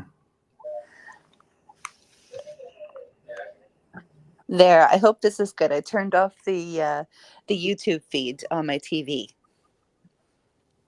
Oh, Okay. yeah. Okay, that was it. Awesome. Well, I've only had the one reptilian encounter, and that was quite some time ago. Okay. Yeah, you was And talking about you don't his have to give us a boy. specific location, Oh, it but was on if you Vancouver could tell us Island. somewhere. Yeah, Vancouver Island. Oh, I was, interesting. yes, yeah. I actually was dating a fellow um, who, like me, was going through a divorce. It wasn't about blended families or really anything serious. We were enjoying each other's company. But then he started to present with a lot of some narcissistic, darker triads of not really empathetic, blaming a lot of the breakup and whatnot for him on his ex, and I just kind of was like, well, you know, everybody suffers through trauma differently, and while I'm not really, Definitely. I think that healing for a lot of different people takes different time. So yeah, Yeah. and it was very strange because it wasn't until, and I really don't use alcohol, drugs, cannabis. I mean, I I kind of grew out of all that stuff in my teenage years. It was an experimenter, but I've never wanted to be outside of the control of my my welfare. I've always been hyper vigilant about protecting of self, right? So it wasn't Hmm. until he brought out what I think they call it a dab pen. And I said, "What is that?" And he basically said, "Oh, it's the oil from THC." And I said, I'd never even heard of it before. And I mean, I'm in my early 40s at that time. And he's like, "You should try it." And I said, "Oh, I don't know," and I was just like, "Well, okay, I think I'm going to give it a try." So I took I don't know what you call it. I took a puff on it. And oh my goodness, I have never been so immediately altered by anything in my life. And now it makes Huh. me question what was actually in that oil, you know? It's Hmm. straight THC. Well, yeah, but maybe it was something that was a little bit doctored. I don't know. But we were laughing and giggling, and then all of a sudden he turned his face to the side, and his cheek the skin began to open, and he was quite green and yellow underneath of it, and I could see the like a scaled version of skin underneath, and I just looked at him and I said, "Your skin is changing. You look like a reptilian." And at that point I was sucked out of my meat suit. I was in the black someplace. I wasn't scared. But what was happening, I think, was just a protector. So I called her Lady Sativa afterwards. And it was a very powerful experience. And I really think that that was the beginning of my awakening to different realities, different circumstances. So I don't know if there was something within my pineal gland that had opened up, or there was uh, DMT released, but I've never had that feeling of being outside of what I call my meat suit during Well, waking or let me. conscious It's hours. kind of yeah. It kind of reminds me of well, the movie V, where they put on the Yes, sunglasses and they can see the being. Maybe yes, that puff pen is a yes. way for humans to actually be able to have the ability to see through their disguise. I think But so, very much. the dab pens is straight THC, which you're going to get a concentrated hit from it. One small hit will do. So whenever I partaked in the devil's lettuce, Mm-hmm. before I had to quit my job, we didn't have that stuff. Now we did have the wax, which is no Right, other form of it. But right. nowadays they have in their dab pens, it's all concentrated. So you're getting one hit is pretty much like equivalent to, I believe it's like 30 hits from an old school way of doing it.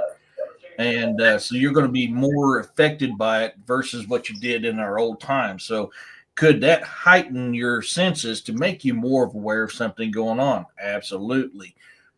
Could it be an allergic reaction because of such a high concentration? That could be as well too. But I'm thinking it probably heightened your senses to you seeing something that you normally could not see because all the blocks in your brain were removed upon that high concentration hit.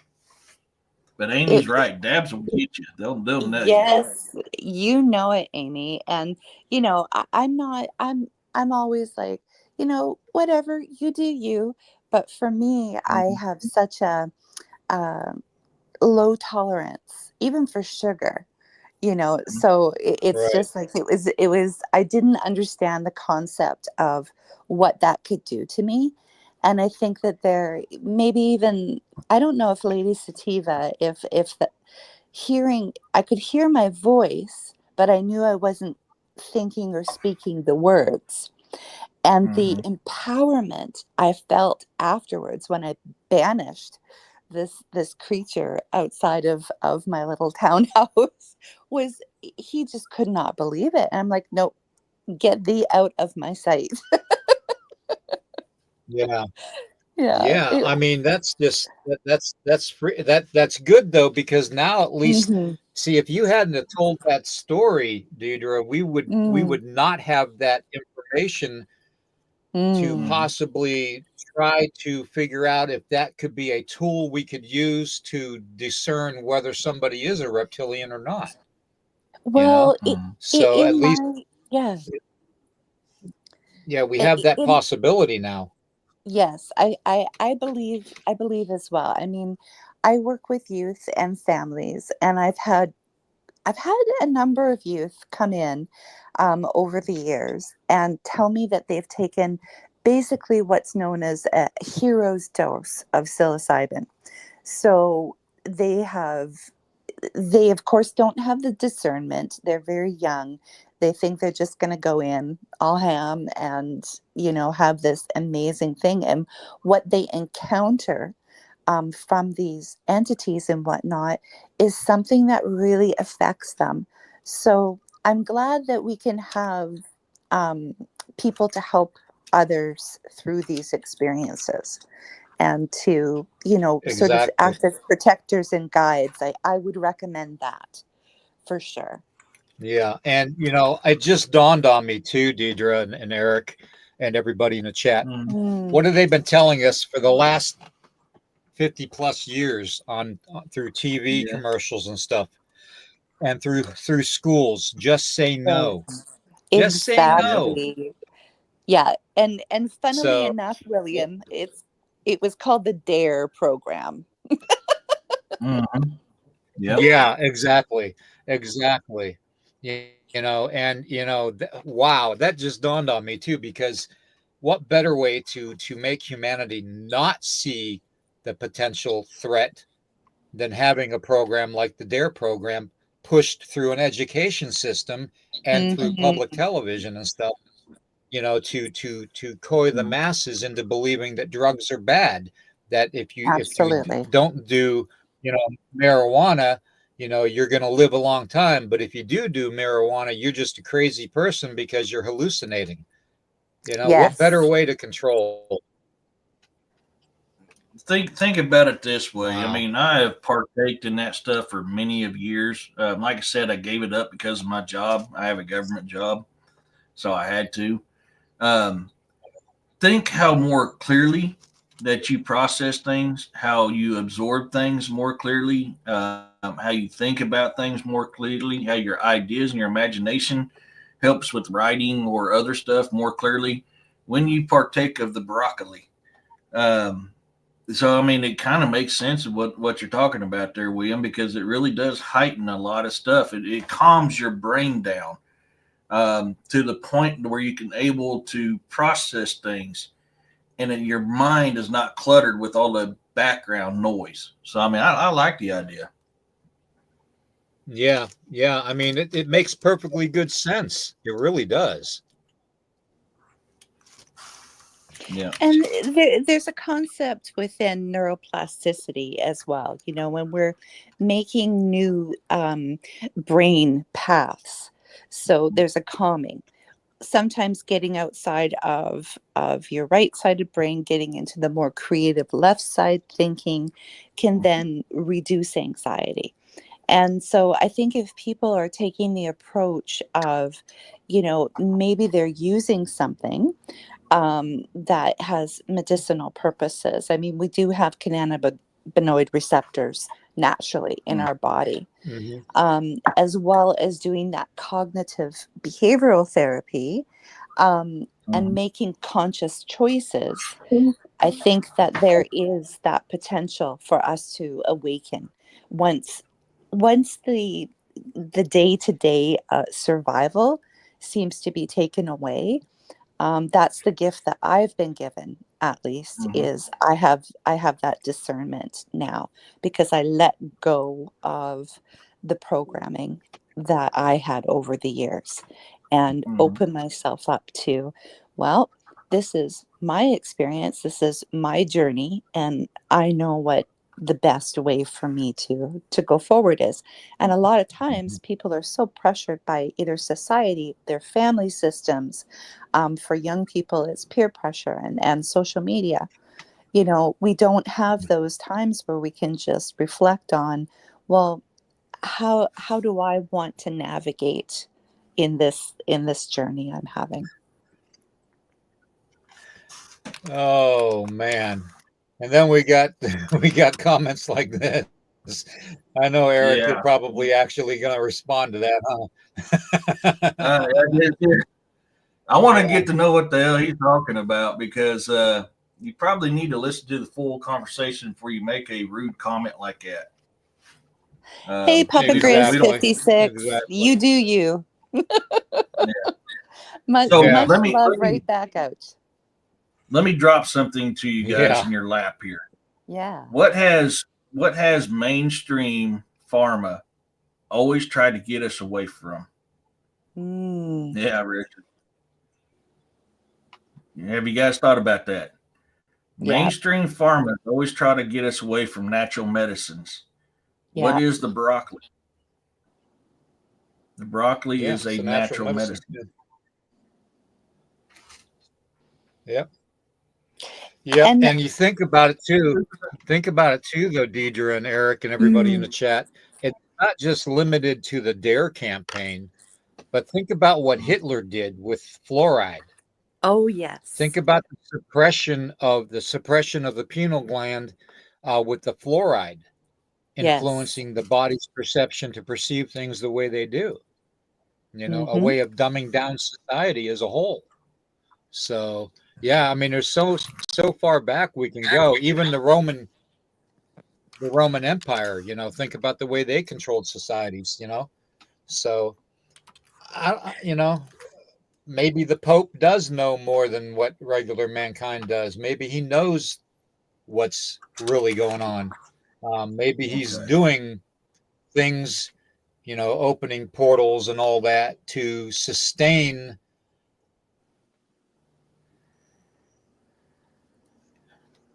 Sorry, I was talking to Papa. Go ahead. Yeah. Papa, I give everybody an equal chance to talk and speak their mind on this platform, but you know, we're going to keep it civil in the chat. Okay? We're not going to get rude in the chat. We're going to keep it civil, okay? So you're more than welcome to speak your mind. One of the things about fluoride is that, you know, I haven't been taking the fluoride treatments when I go in for a hygiene appointment with my dentist for years, and they were, noticeably questioning that. And then I had, I don't know, it was several years back. There was actually a study about people who have hypothyroidism, and I have hypothyroidism. How fluoride treatments aren't that great. So I've been quoting this, and now it's funny because the hygienist where I go now for my treatment, she's like, "Oh yeah, I read that paper, or I know of that research." So it's a little bit more mainstream. But yeah, I used to be the weird lady.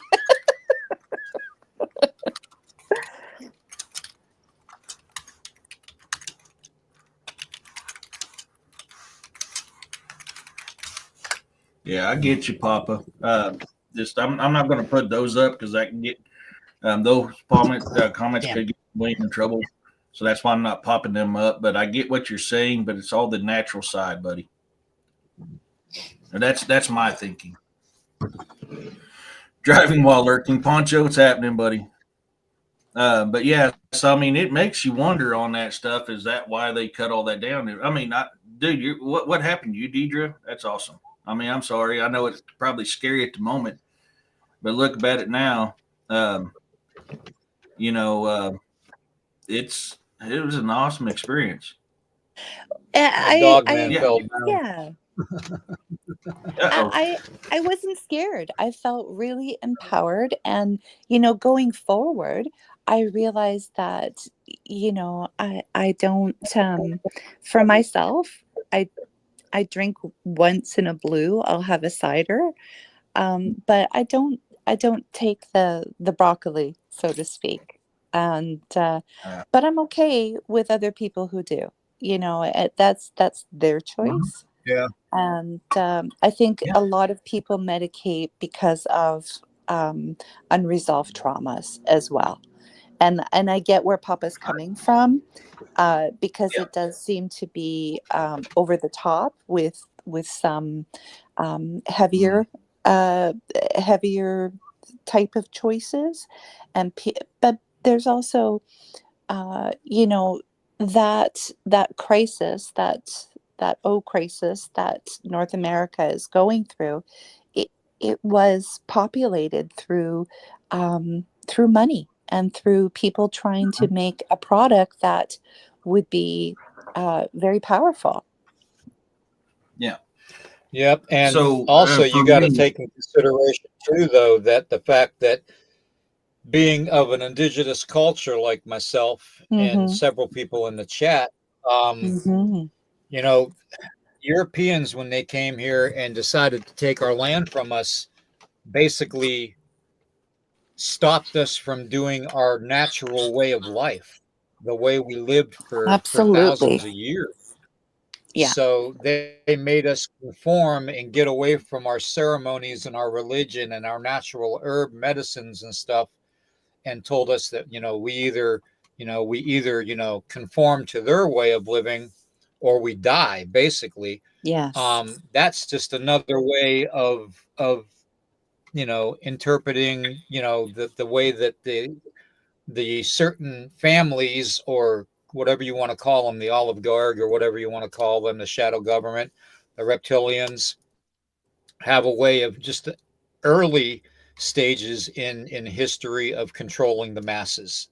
Mm-hmm. So I mean, it literally is amazing if you think back in history, the the way that you can interpret things, that happened in Yes. history to get people away from having the ability to seeing certain um, evil beings, whether it's Mm-hmm. supernatural or cryptid, it doesn't matter.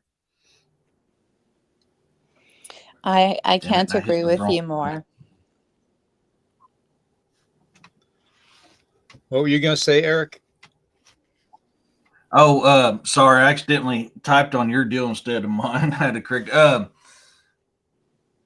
So for like me, the things that I'd been through in the military, the both mental, psychological, physical stuff that I dealt with. People like me, that stuff is great, but it's not for everybody. So always you need to find what works for you. Just because something works for me may not work for you, but what may work for William may not work for me. It's how it is. And this is something people need to understand. I will never, hey, Woo, I'm a big believer in it because it helps my sleeping disorder. It helps to keep the voices out of my head. It helps me to stay calm. It helps me to relax my brain. Because my brain, I suffer from, I have a hard time sleeping because my brain runs 90 to nothing 24/7. I have restless brain syndrome. So usually, like I can partake of the broccoli 30 minutes before I want to go to bed, and I can actually sleep all night long without waking up 50 or 60 times through the night, and actually go to sleep instead of spending several hours. But that doesn't mean it doesn't. So I mean, that's why I say find what natural. See, with my cancer, I've had several doctors try to tell me, and pain clinics that I could easily get the prescription for the marijuana type of a pain medication, and I have continually just refused to do it. And it's not because I don't believe that it makes me less of a person for doing it. It means that I just I have other ways that I deal with the pain. I've learned to basically suck it up pretty much. I'm in pain 24/7 from cancer and from all my surgeries, so I just don't think having another way of doing things to try to help me physically would be the way to do it. So I've completely, they had me on all kinds of stuff. They had me on tramadol. They had me on 3,800 milligrams a day of gabapentin. They had me on, 600 milligram ibuprofen at the same time. They had me on muscle relaxants, Flexerol at the same time, for all the spasms and stuff for the muscles from the surgeries. And, I was on all these medications for pain, and none of it was doing any good. So, in fact, I think it did more harm than anything, to tell you the truth. So, but I mean, if I was to go about it the natural way, would I try it? Yeah, I probably would. But at the same time, I'm just not at that point right now, but it doesn't make anybody less of a person because they're doing it. You know what I mean? Yeah. Agreed. To me, you can have more harm from pharmaceutical companies sticking pills in you that you have no idea how they even made the pill to begin with. There could be things in that pill that poison our system. So that's just me. People, when they hear chemotherapy, they automatically think cancer. The true definition of chemotherapy is using a chemical to to alter a state of your body. That is the definition of chemotherapy. So anytime you pop a non-natural pill into your body, you are conducting chemotherapy on your body. So I'm just not a fan of having chemicals in my body because, like, okay, if I'm in pain, I can't take Roxicet, I can't take Oxy, I can't take none of that stuff because my body does not react to it very well. It makes me sick. It doesn't get rid of it because my body doesn't like that type of chemotherapy. So in big pharma is very big on pushing chemotherapy, using a chemical to alter a state of your being. People need to understand what this stuff means and what is actually going on when this stuff happens to you. And it's like we was talking about with the reptilian things. I believe with the natural stuff, you're not putting that chemical in your body, which is opening up your brain to see more clearly, because I see things more clearly when that happens. But I'm not a fan of chemotherapy. I hear Right. both of your perspectives. And, prior to Mhm. the current field that I'm in, I spent 25 years in community health. I spent 12 Mhm. years in the educational system. And while I was in community health, I did a lot of palliative care with people. So I've seen the effect that, a lot of chemotherapy, a lot of drugs used, and even with my own parents passing, my grandparents raised me. Um, I saw that they were then put into a chemical state to numb the experience that they were going through. And I think everybody has a different tolerance, Mhm. and using what Yep. works for you, and Mhm. having agency in the journey that you want to have during your Mhm. experience. I think that's the real crux of people feeling empowered, and not judged. Whatever choice they make, it Right. should be your own. Right. Well, Yeah. yeah, here's the other thing too.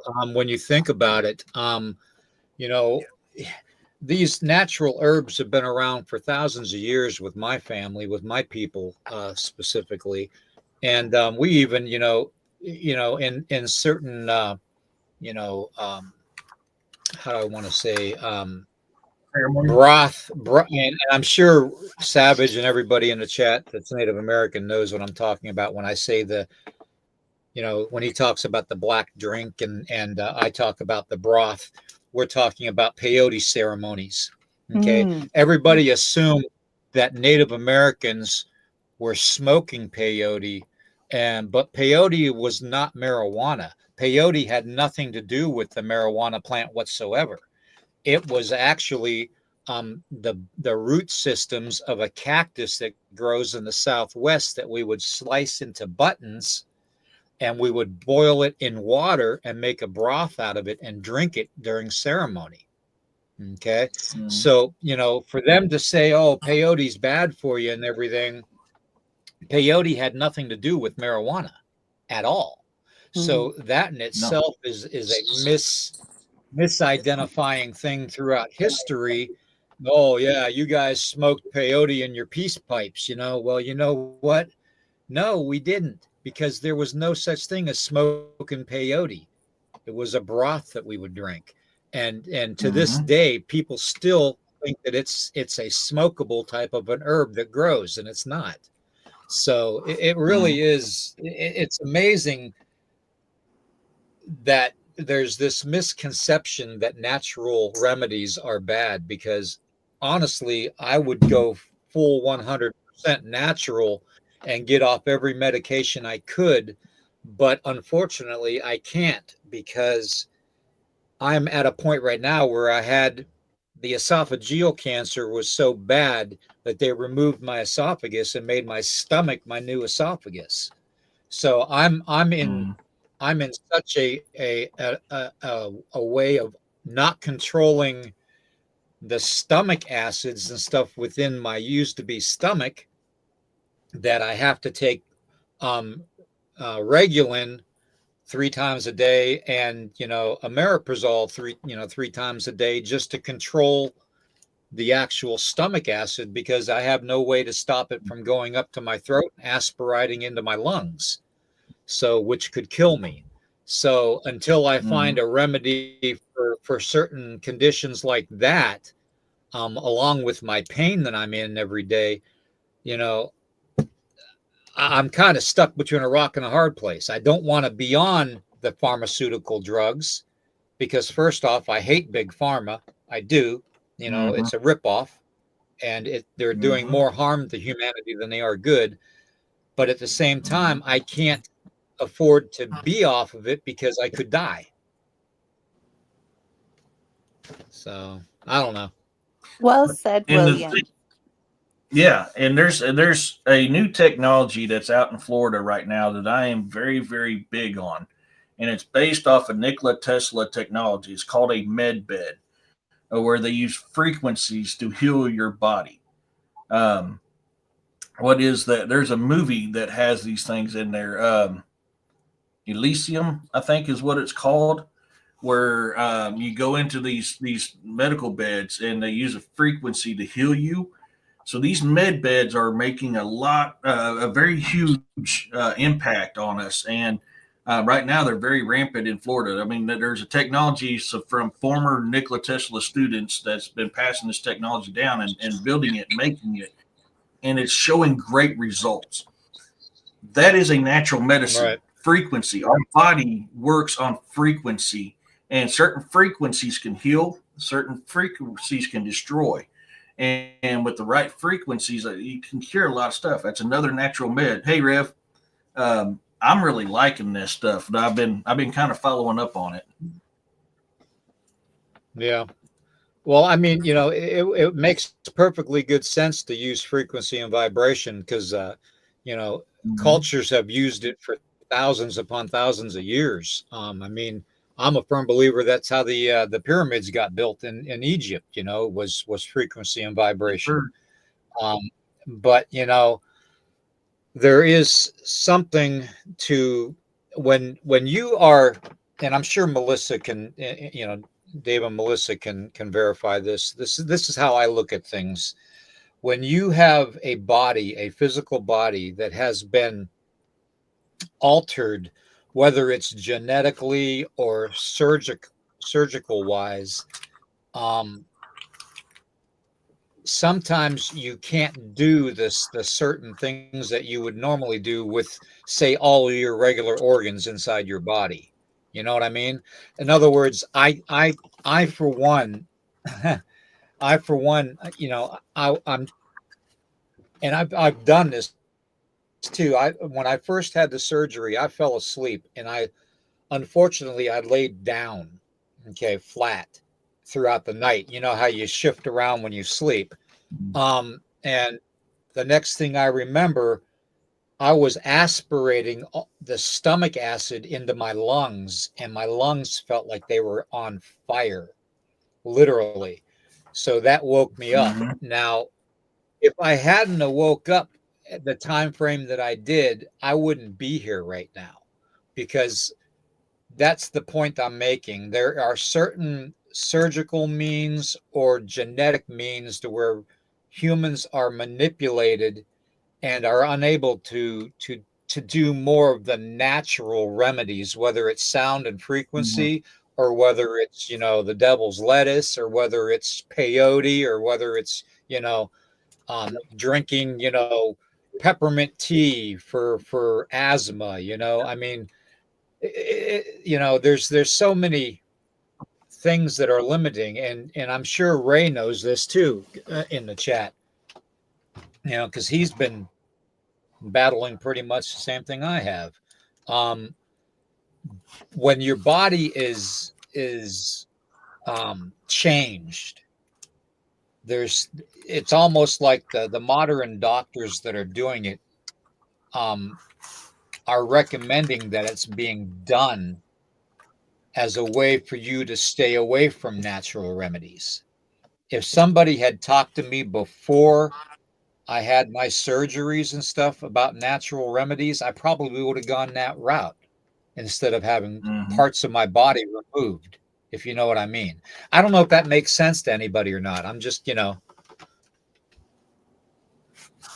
Yeah. I hear what you're saying. Sorry, go ahead. No, I was just going to say with William, I hear what you're saying, because I think a lot of people, and I really appreciate Melissa's share as well about she's going into her radiation treatments with knowledge. She's seeing what she can take and what she can't take. She's not just taking the information given by somebody.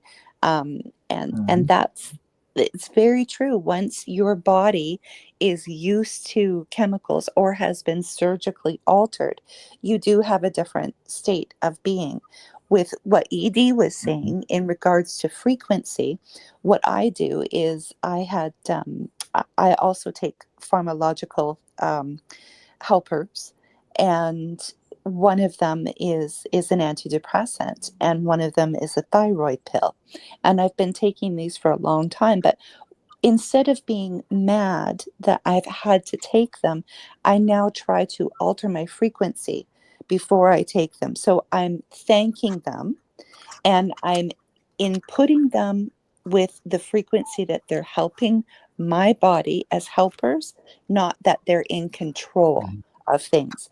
I take tons of natural supplements, and I also listen to binaural beats and frequencies and all that stuff. And, you know, we're mostly water, and what resonates Right. is so powerful, you know, and to be in that attitude of gratitude. You know, the important thing is, William, you are surviving because your journey here is not done yet. This is your learning. You have more to learn. Yeah. And more to teach us. And this is a wonderful platform for sharing and getting a lot of different perspectives. And that helps people navigate, you know? It's like we always say, never take what we say for granted. Take it with a grain of salt and do your own research. Yes. It's like I said earlier, exactly. you know, what works for me may not necessarily work for somebody else, but you got to find what that works. But one thing that is very common amongst all peoples is frequencies, because that's what we're made from. It's like William always says, ground yourself to Mother Earth, get that frequency, get reattached to her frequency, because we come from Mother Earth. Our frequency is her frequency. Yeah. Yeah, the girl, question everything. Good to see you. And this is the indigenous piece, you know, the native piece, the First Peoples piece, the Aboriginal piece. The knowing is so integral to the connection with Earth that of course was so overwhelmingly you know, scary for colonists, for anybody who wants to take over. You know, there's always an agenda. And if you look beneath of it, it's the why. And when you question people, especially people who may be in the reptilian persuasion or those darker triads of personality, and you get that stare back as if to say, there is only our agenda.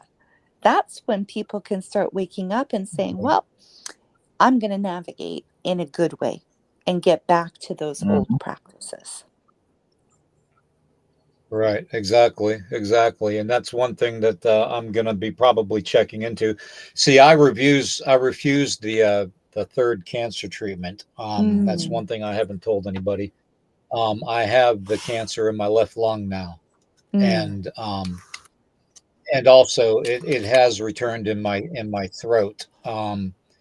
But at this point in time in my life, after everything I've been through, you know, it is what it is. I'm not going to pursue what the medical doctors want me to pursue, because I just, something tells me in my heart of hearts that that I'm going to live longer without their treatment and their poison in my system than with it. And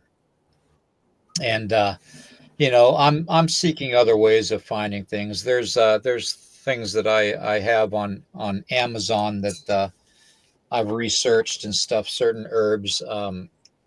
One's called koala. I think it's koala. KALAWALLA. And it's a supposed to be good to remove parasites and stuff from the body, which cancer definitely is a parasite, by the way. It's you know, it's something that didn't exist, that over time, through all the poisons that we've been given over time in our food and in our water, that has just adapted and basically has conformed to, you know, taking, you know, human life in a parasitic form. So if anybody says cancer is not a parasitic, I urge them to do their research on it, because trust me, I have actually done the research on my own into what cancer is, and each type of cancer is a little different. The first cancer I had an 11 centimeter mass, and anybody that knows metric knows 11 centimeters is a big mass. Um, Mm-hmm. and you know, I was literally choking on water when I was diagnosed, and I was given 6 months to live. Well, that was 5 years ago. So I know that the cancer that I have now, um, you know, I could do their treatments and stuff and stick out a couple more years if I wanted to, but I'd rather live as peacefully and as chemical free as I can currently, um, in the time frame that I have left. You know, so and I mean it could be tomorrow, it could be tonight, it could be 10 years from now. You know, I may outlive Eric. You never know. Oh, You yeah. know, I mean it's just the way that we see. I tell people all the time, imagination and and your imagination plays a big role in the way you adapt things to your life. And every morning I get up, I imagine myself, you know, basically walking through the woods and enjoying the outdoors and doing certain things, you know, and I imagine it. And, you know, it's like when you do that enough and you speak it enough, it's going to happen. It's like I tell people with supernatural cases that come to me that when they see something that's very ominous and stuff and evil to them, you know, well, the only reason evil comes into our lives is because we allow it that doorway opportunity to come in. Okay. And I'm sure Reverend in the chat can tell you that too. In order to keep evil from approaching us, we need to basically not consider having that possibility of having that doorway opened so they can come in. That's how possession happens. That's how, you know, hauntings happen.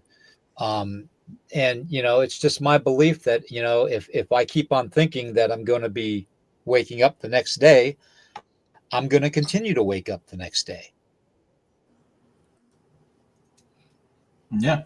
So I've got a question, and they can fact check this all they want because it's true fact. It is published fact, so they can't say crap about it.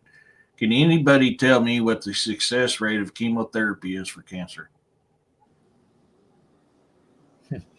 Probably like I 2%. want to see how many people know this. I think it's dependent on the person's mindset. Okay. Does anybody else got a? I can give you the actual number. This is published number. Actual published number. 3%. Chemotherapy in cancer has a 3% success rate. Yep. Well, I wasn't that far That off. is I said published. 2. Yep, that is published medical statistics. Right. My papa 3%. had lung cancer, and he had a growth that was about the size of a quarter, so it was very, very low. He did have a biopsy and surgery, and he lived for 7 more years before there was other health concerns, and he passed. But I remember the change in his life, and it was just he was part of the silent generation growing up. You know, he grew up in the Depression in the 20s and 30s, and in Saskatchewan, Canada, and lots of bleakness. You know, during there was the World War. You know, suffered through a lot of not having. And what really changed for him was that connection to himself and joy and showing emotions. And it's like he lived his most freest of sharing who he really was. And I think that was a gift. And for Right. you, William, I think what I think I hear you saying is you want quality of life. Mm-hmm. Right. Right. Exactly. I don't want to be having well, it's like well, they wanted me to have a PET scan again, because Mm, in 5 years they recommend you having that. Well, anybody that's had a PET scan done to them, they know full well what it consists of. It's a radioactive liquid that they pump in your veins, mm, and then they send you through an MRI machine, for half an hour or so, and I'm not willing to have that poison put in my bloodstream again. You know, they've already told me that the maximum I can have annually in radiation treatments is one CT scan and one X-ray every year. Anything more than that would kill me because I had 30 days of the most intense radiation therapy that anybody's ever had because of my cancer. And it's say what you want about imagination, but I, for one, am a firm believer that when you think something enough and you believe it enough and you feel it in your heart of hearts enough, it's gonna happen. Because you're gonna will it to happen. If I thought about dying tonight in my sleep, all day long, what do you think's going to happen, when I go to sleep? If I go to sleep, you know, I mean, it could be a coincidence, but I don't think people like Nikola Tesla or Aristotle and all these other famous people, Leonardo da Vinci and all that, you know, worked with the psyche just as much as the physical part of the world, if you know what I mean. So Mm-hmm. the imagination is a strong, strong thing. And when I talk about it to people and they say, "Oh, you're crazy," um, it's a whole new world. When you're dealing with if you have think about it as a child. If you have the imagination of a child, and you know how people always said, "Oh, he's got an imaginary friend or she's got an imaginary friend," how do you know that friend's imaginary? You know, Mm-hmm. maybe the imagination strength of that child brought forth that entity or that being. You know, children are just as resilient as pets are, and dogs and cats, when they see things supernaturally and paranormal wise. So that in itself should be enough to teach humanity and humans that when they're adults, they need to keep that aspect of their life together. They need to keep that imagination in their life 24/7, because they're going to be much more well off with that part of their lives than losing that childhood innocence of their lives. Can anybody tell me one of the most successful doctors that's not very well known and what his practice was for healing?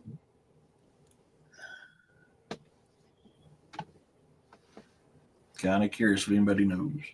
There was actually a movie done about him, and Robin Williams was in it. That's the Patch hints I'm going to Adams. give you. Yep. One of the most successful doctors for healing, and his theory was laughter, positivity. Yep. And he was not very well talked about in the medical field because it didn't consist with big pharma. Patch Adams is it. You are correct. Hmm. Yes. Here's all that look. Yep. It's just I have lived by the motto of never losing my childlike enthusiasm, and I've been, you know,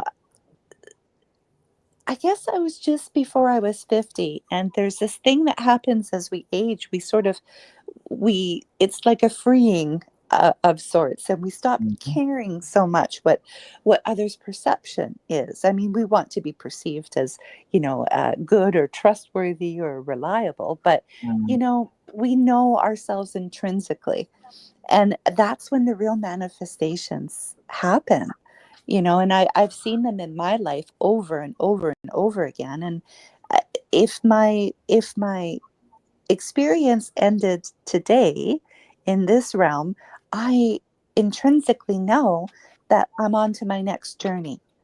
And I think that letting go of the worldly things, is a powerful tool for helping us navigate longer.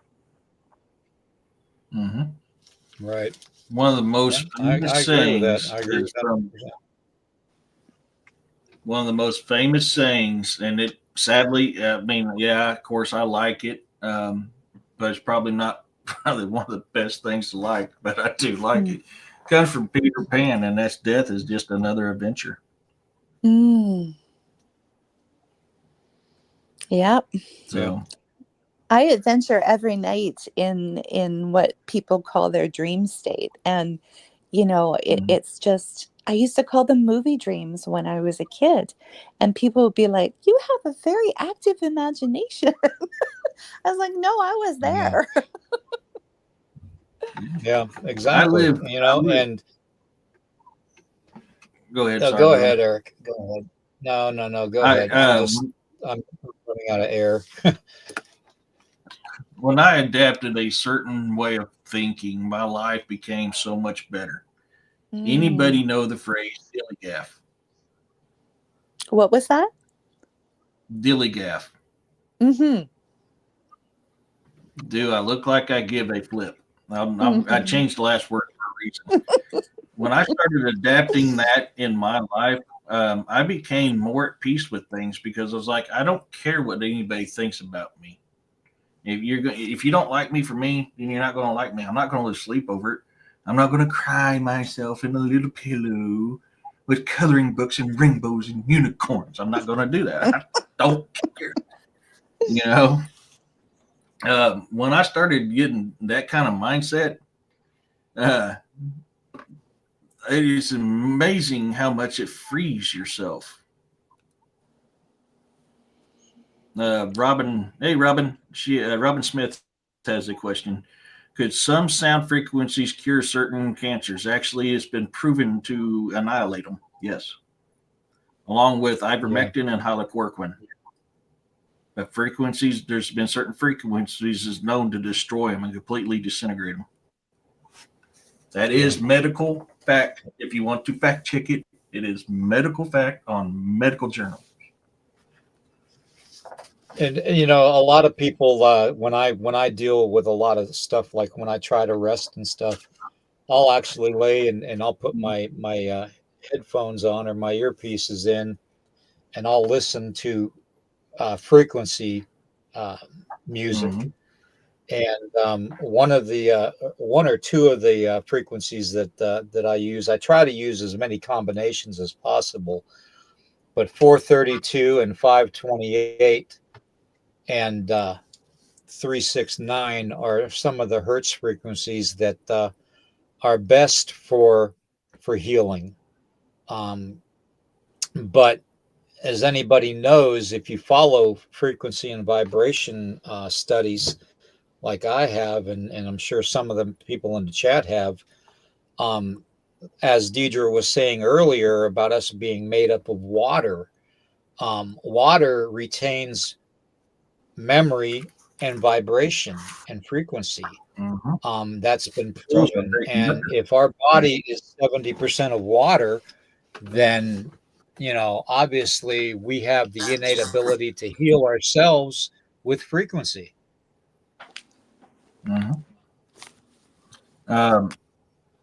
Bounty has a question. She has a strange question for us all. Can something come back from us from a coma state or be attached? Or I just feel like since my last coma, something else is always attached to my midway right side. I never really thought about that. Honestly, I have, and I can actually sympathize with the way that they're feeling. With my family, we have this thing called walk-ins. And a walk-in is anything that didn't inhabit your soul or your persona before you had a tragedy. And usually walk-ins aren't good. Is it a possession type of a thing? It could be. Is it a parasitic type of a thing that could be an adverse reaction to having the coma and, medications that they pumped into you? Yes, it could be. The hardest thing about determining whether you have a walk-in or not is the ways to remove it. And if you can remove it at all. Mhm. I can see that as being a very good possibility because when you're in that state of mind, you no longer have complete control of your body, which makes you a weaker target. Definitely within the realm of possibility. I don't know for sure. I've never looked into it. I'm just thinking on a scientific level on this. Because you're in that state of mind, your body, everything is weakened, which makes it extremely easy for these things to attach themselves to you. Right, I don't know. exactly. I Exactly. think the share that Howard had, or sorry, Red Edged Savage had in regards to that, it could be the walk-in as well, could also be a different self, a different consciousness of Mhm. the soul, is a powerful one because it's not that I myself have experienced a walk-in, but I have had the experience of all of a sudden somebody just seems very, very different and you're not really connecting with them at the same frequency Right. and it could be like overnight. And it's kind of off-putting sometimes, but there could be the factor of, there's a reason. Or maybe they've made a soul contract in some aspect of then deciding that, okay, my work here is done and the next phase comes in. Yeah.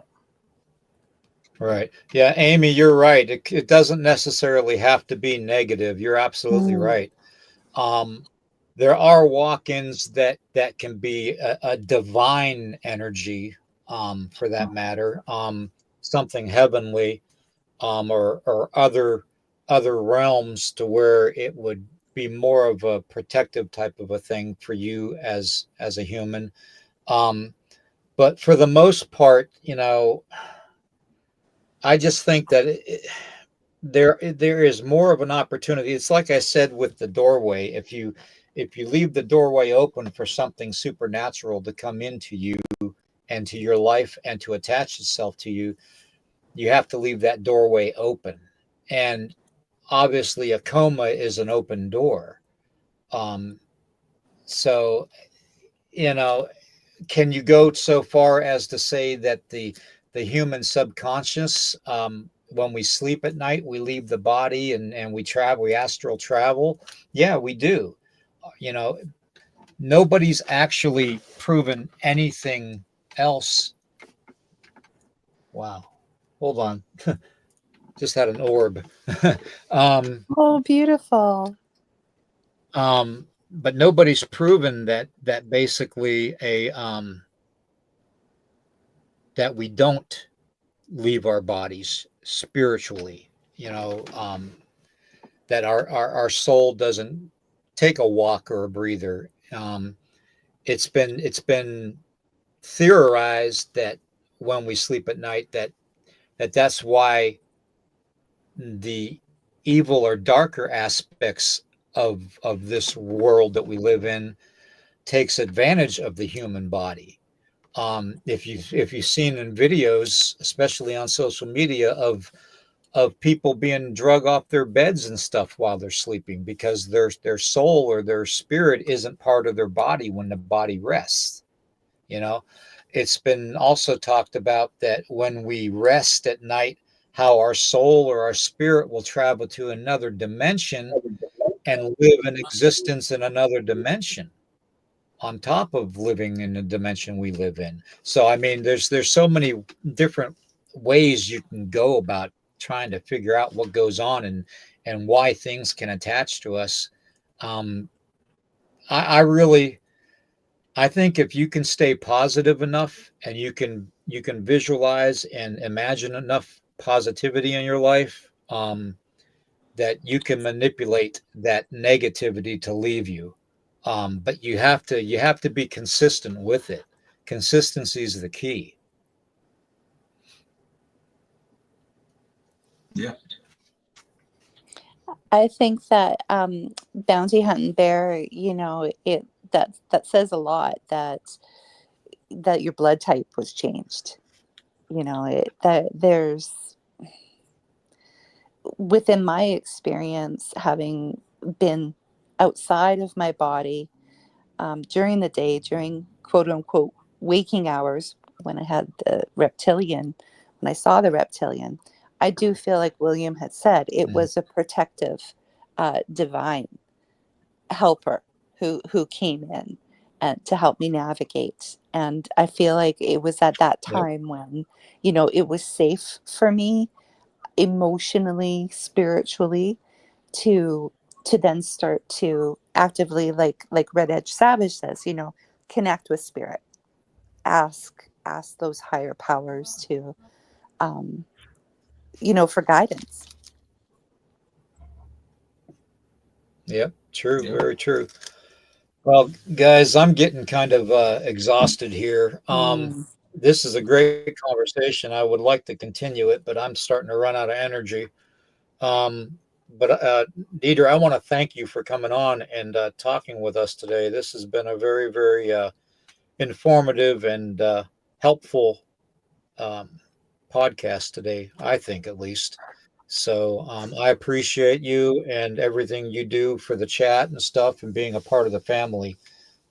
You and everybody else in the chat, you know, you guys are definitely part of the family. So, and I Thank just want you all to know how much I appreciate you. Thank you so much, William, and thank you so much, Edie. It was my absolute pleasure to come in and have this opportunity to share. And what the chat family and you folks do for me on a daily is just phenomenal. And I can't thank you enough for your teachings and your sharings. It's just such a gift. Well, Man, thank you, we Deidre. Thank appreciate you you. very much.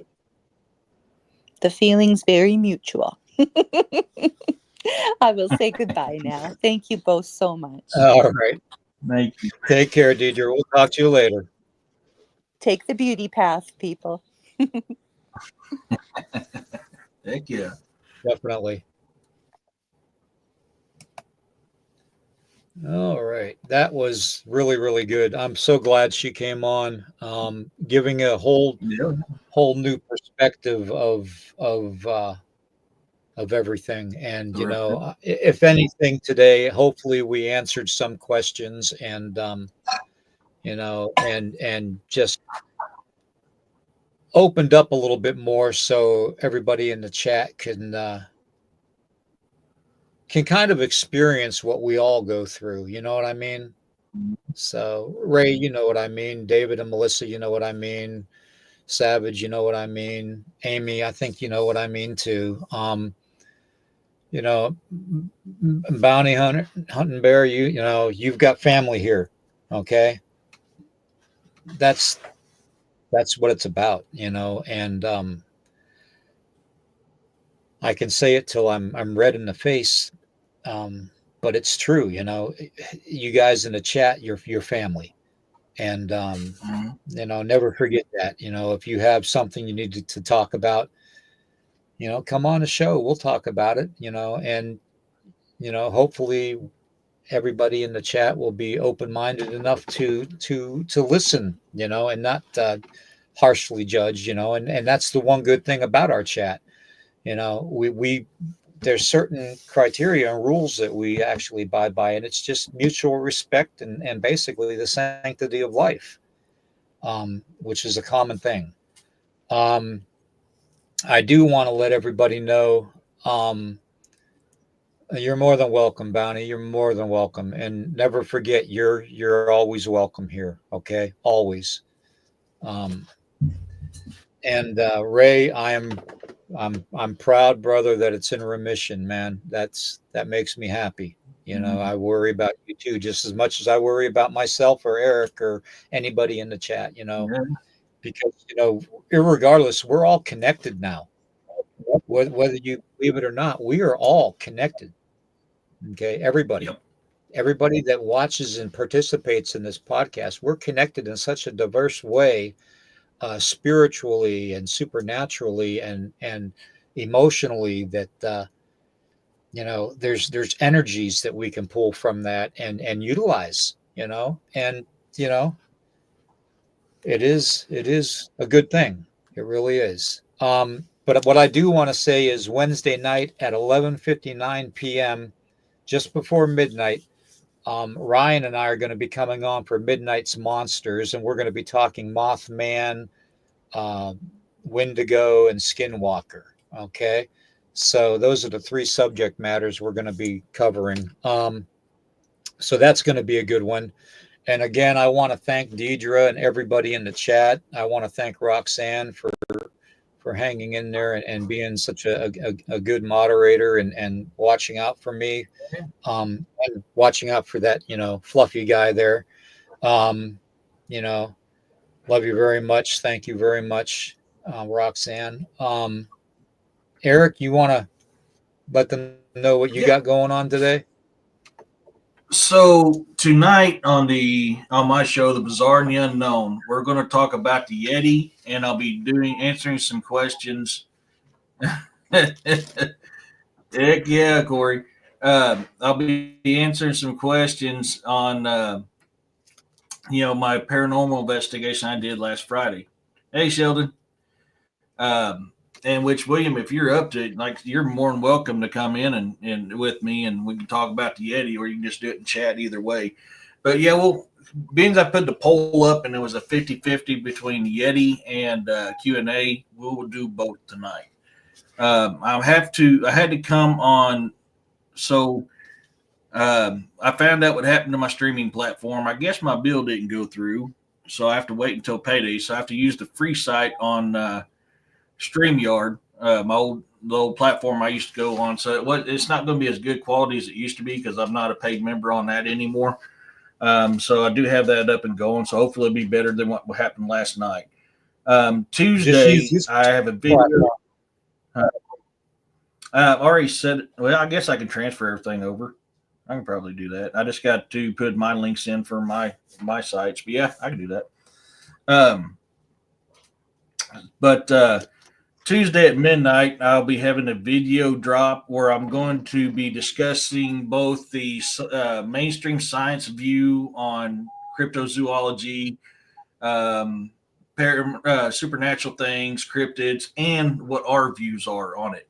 I don't think I've ever seen anybody do a show with both outlooks. So I created a video, created all the artwork for the videos. So that will be dropping Tuesday night at midnight.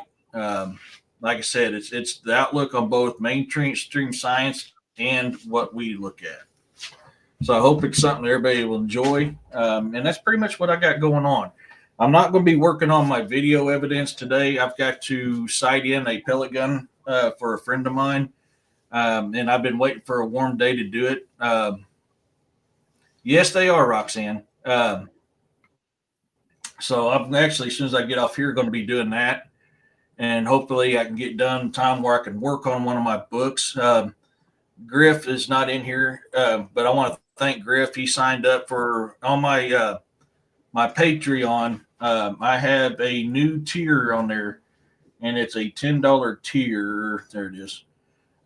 Where if you want to read my books as I'm working on them, to give me your opinion on how they're doing, it does cost $10.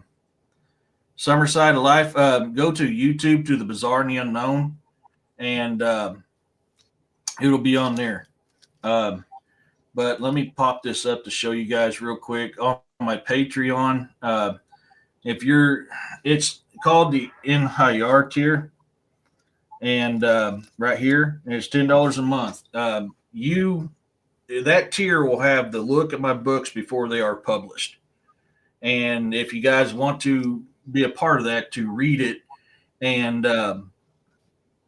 give me your opinion on how the book is going. That's why I created that. And the reason why it's $10 a month, because I want people that actually wants to read the book and give me a truthful opinion on this. I don't want somebody who just wants to read it because, well, they want to read it before it comes out. I'm looking for people who actually are considering giving me truthful information about the books that I'm writing. So that is now available on my Patreon at the Bizarre and the Unknown on Patreon. Right here, the patreon.com/the Bizarre and the Unknown. So that is available for you guys as well. And Griff is the first one to do it so far. So I appreciate you, Griff. Then the summer, who was that was asking me? I lost that deal there. Hey, Roxanne, if you wouldn't mind, can you? What site do you have? Yeah. Actually, I guess I could put it in here. I could type it in. I'll put my YouTube channel in the comments here.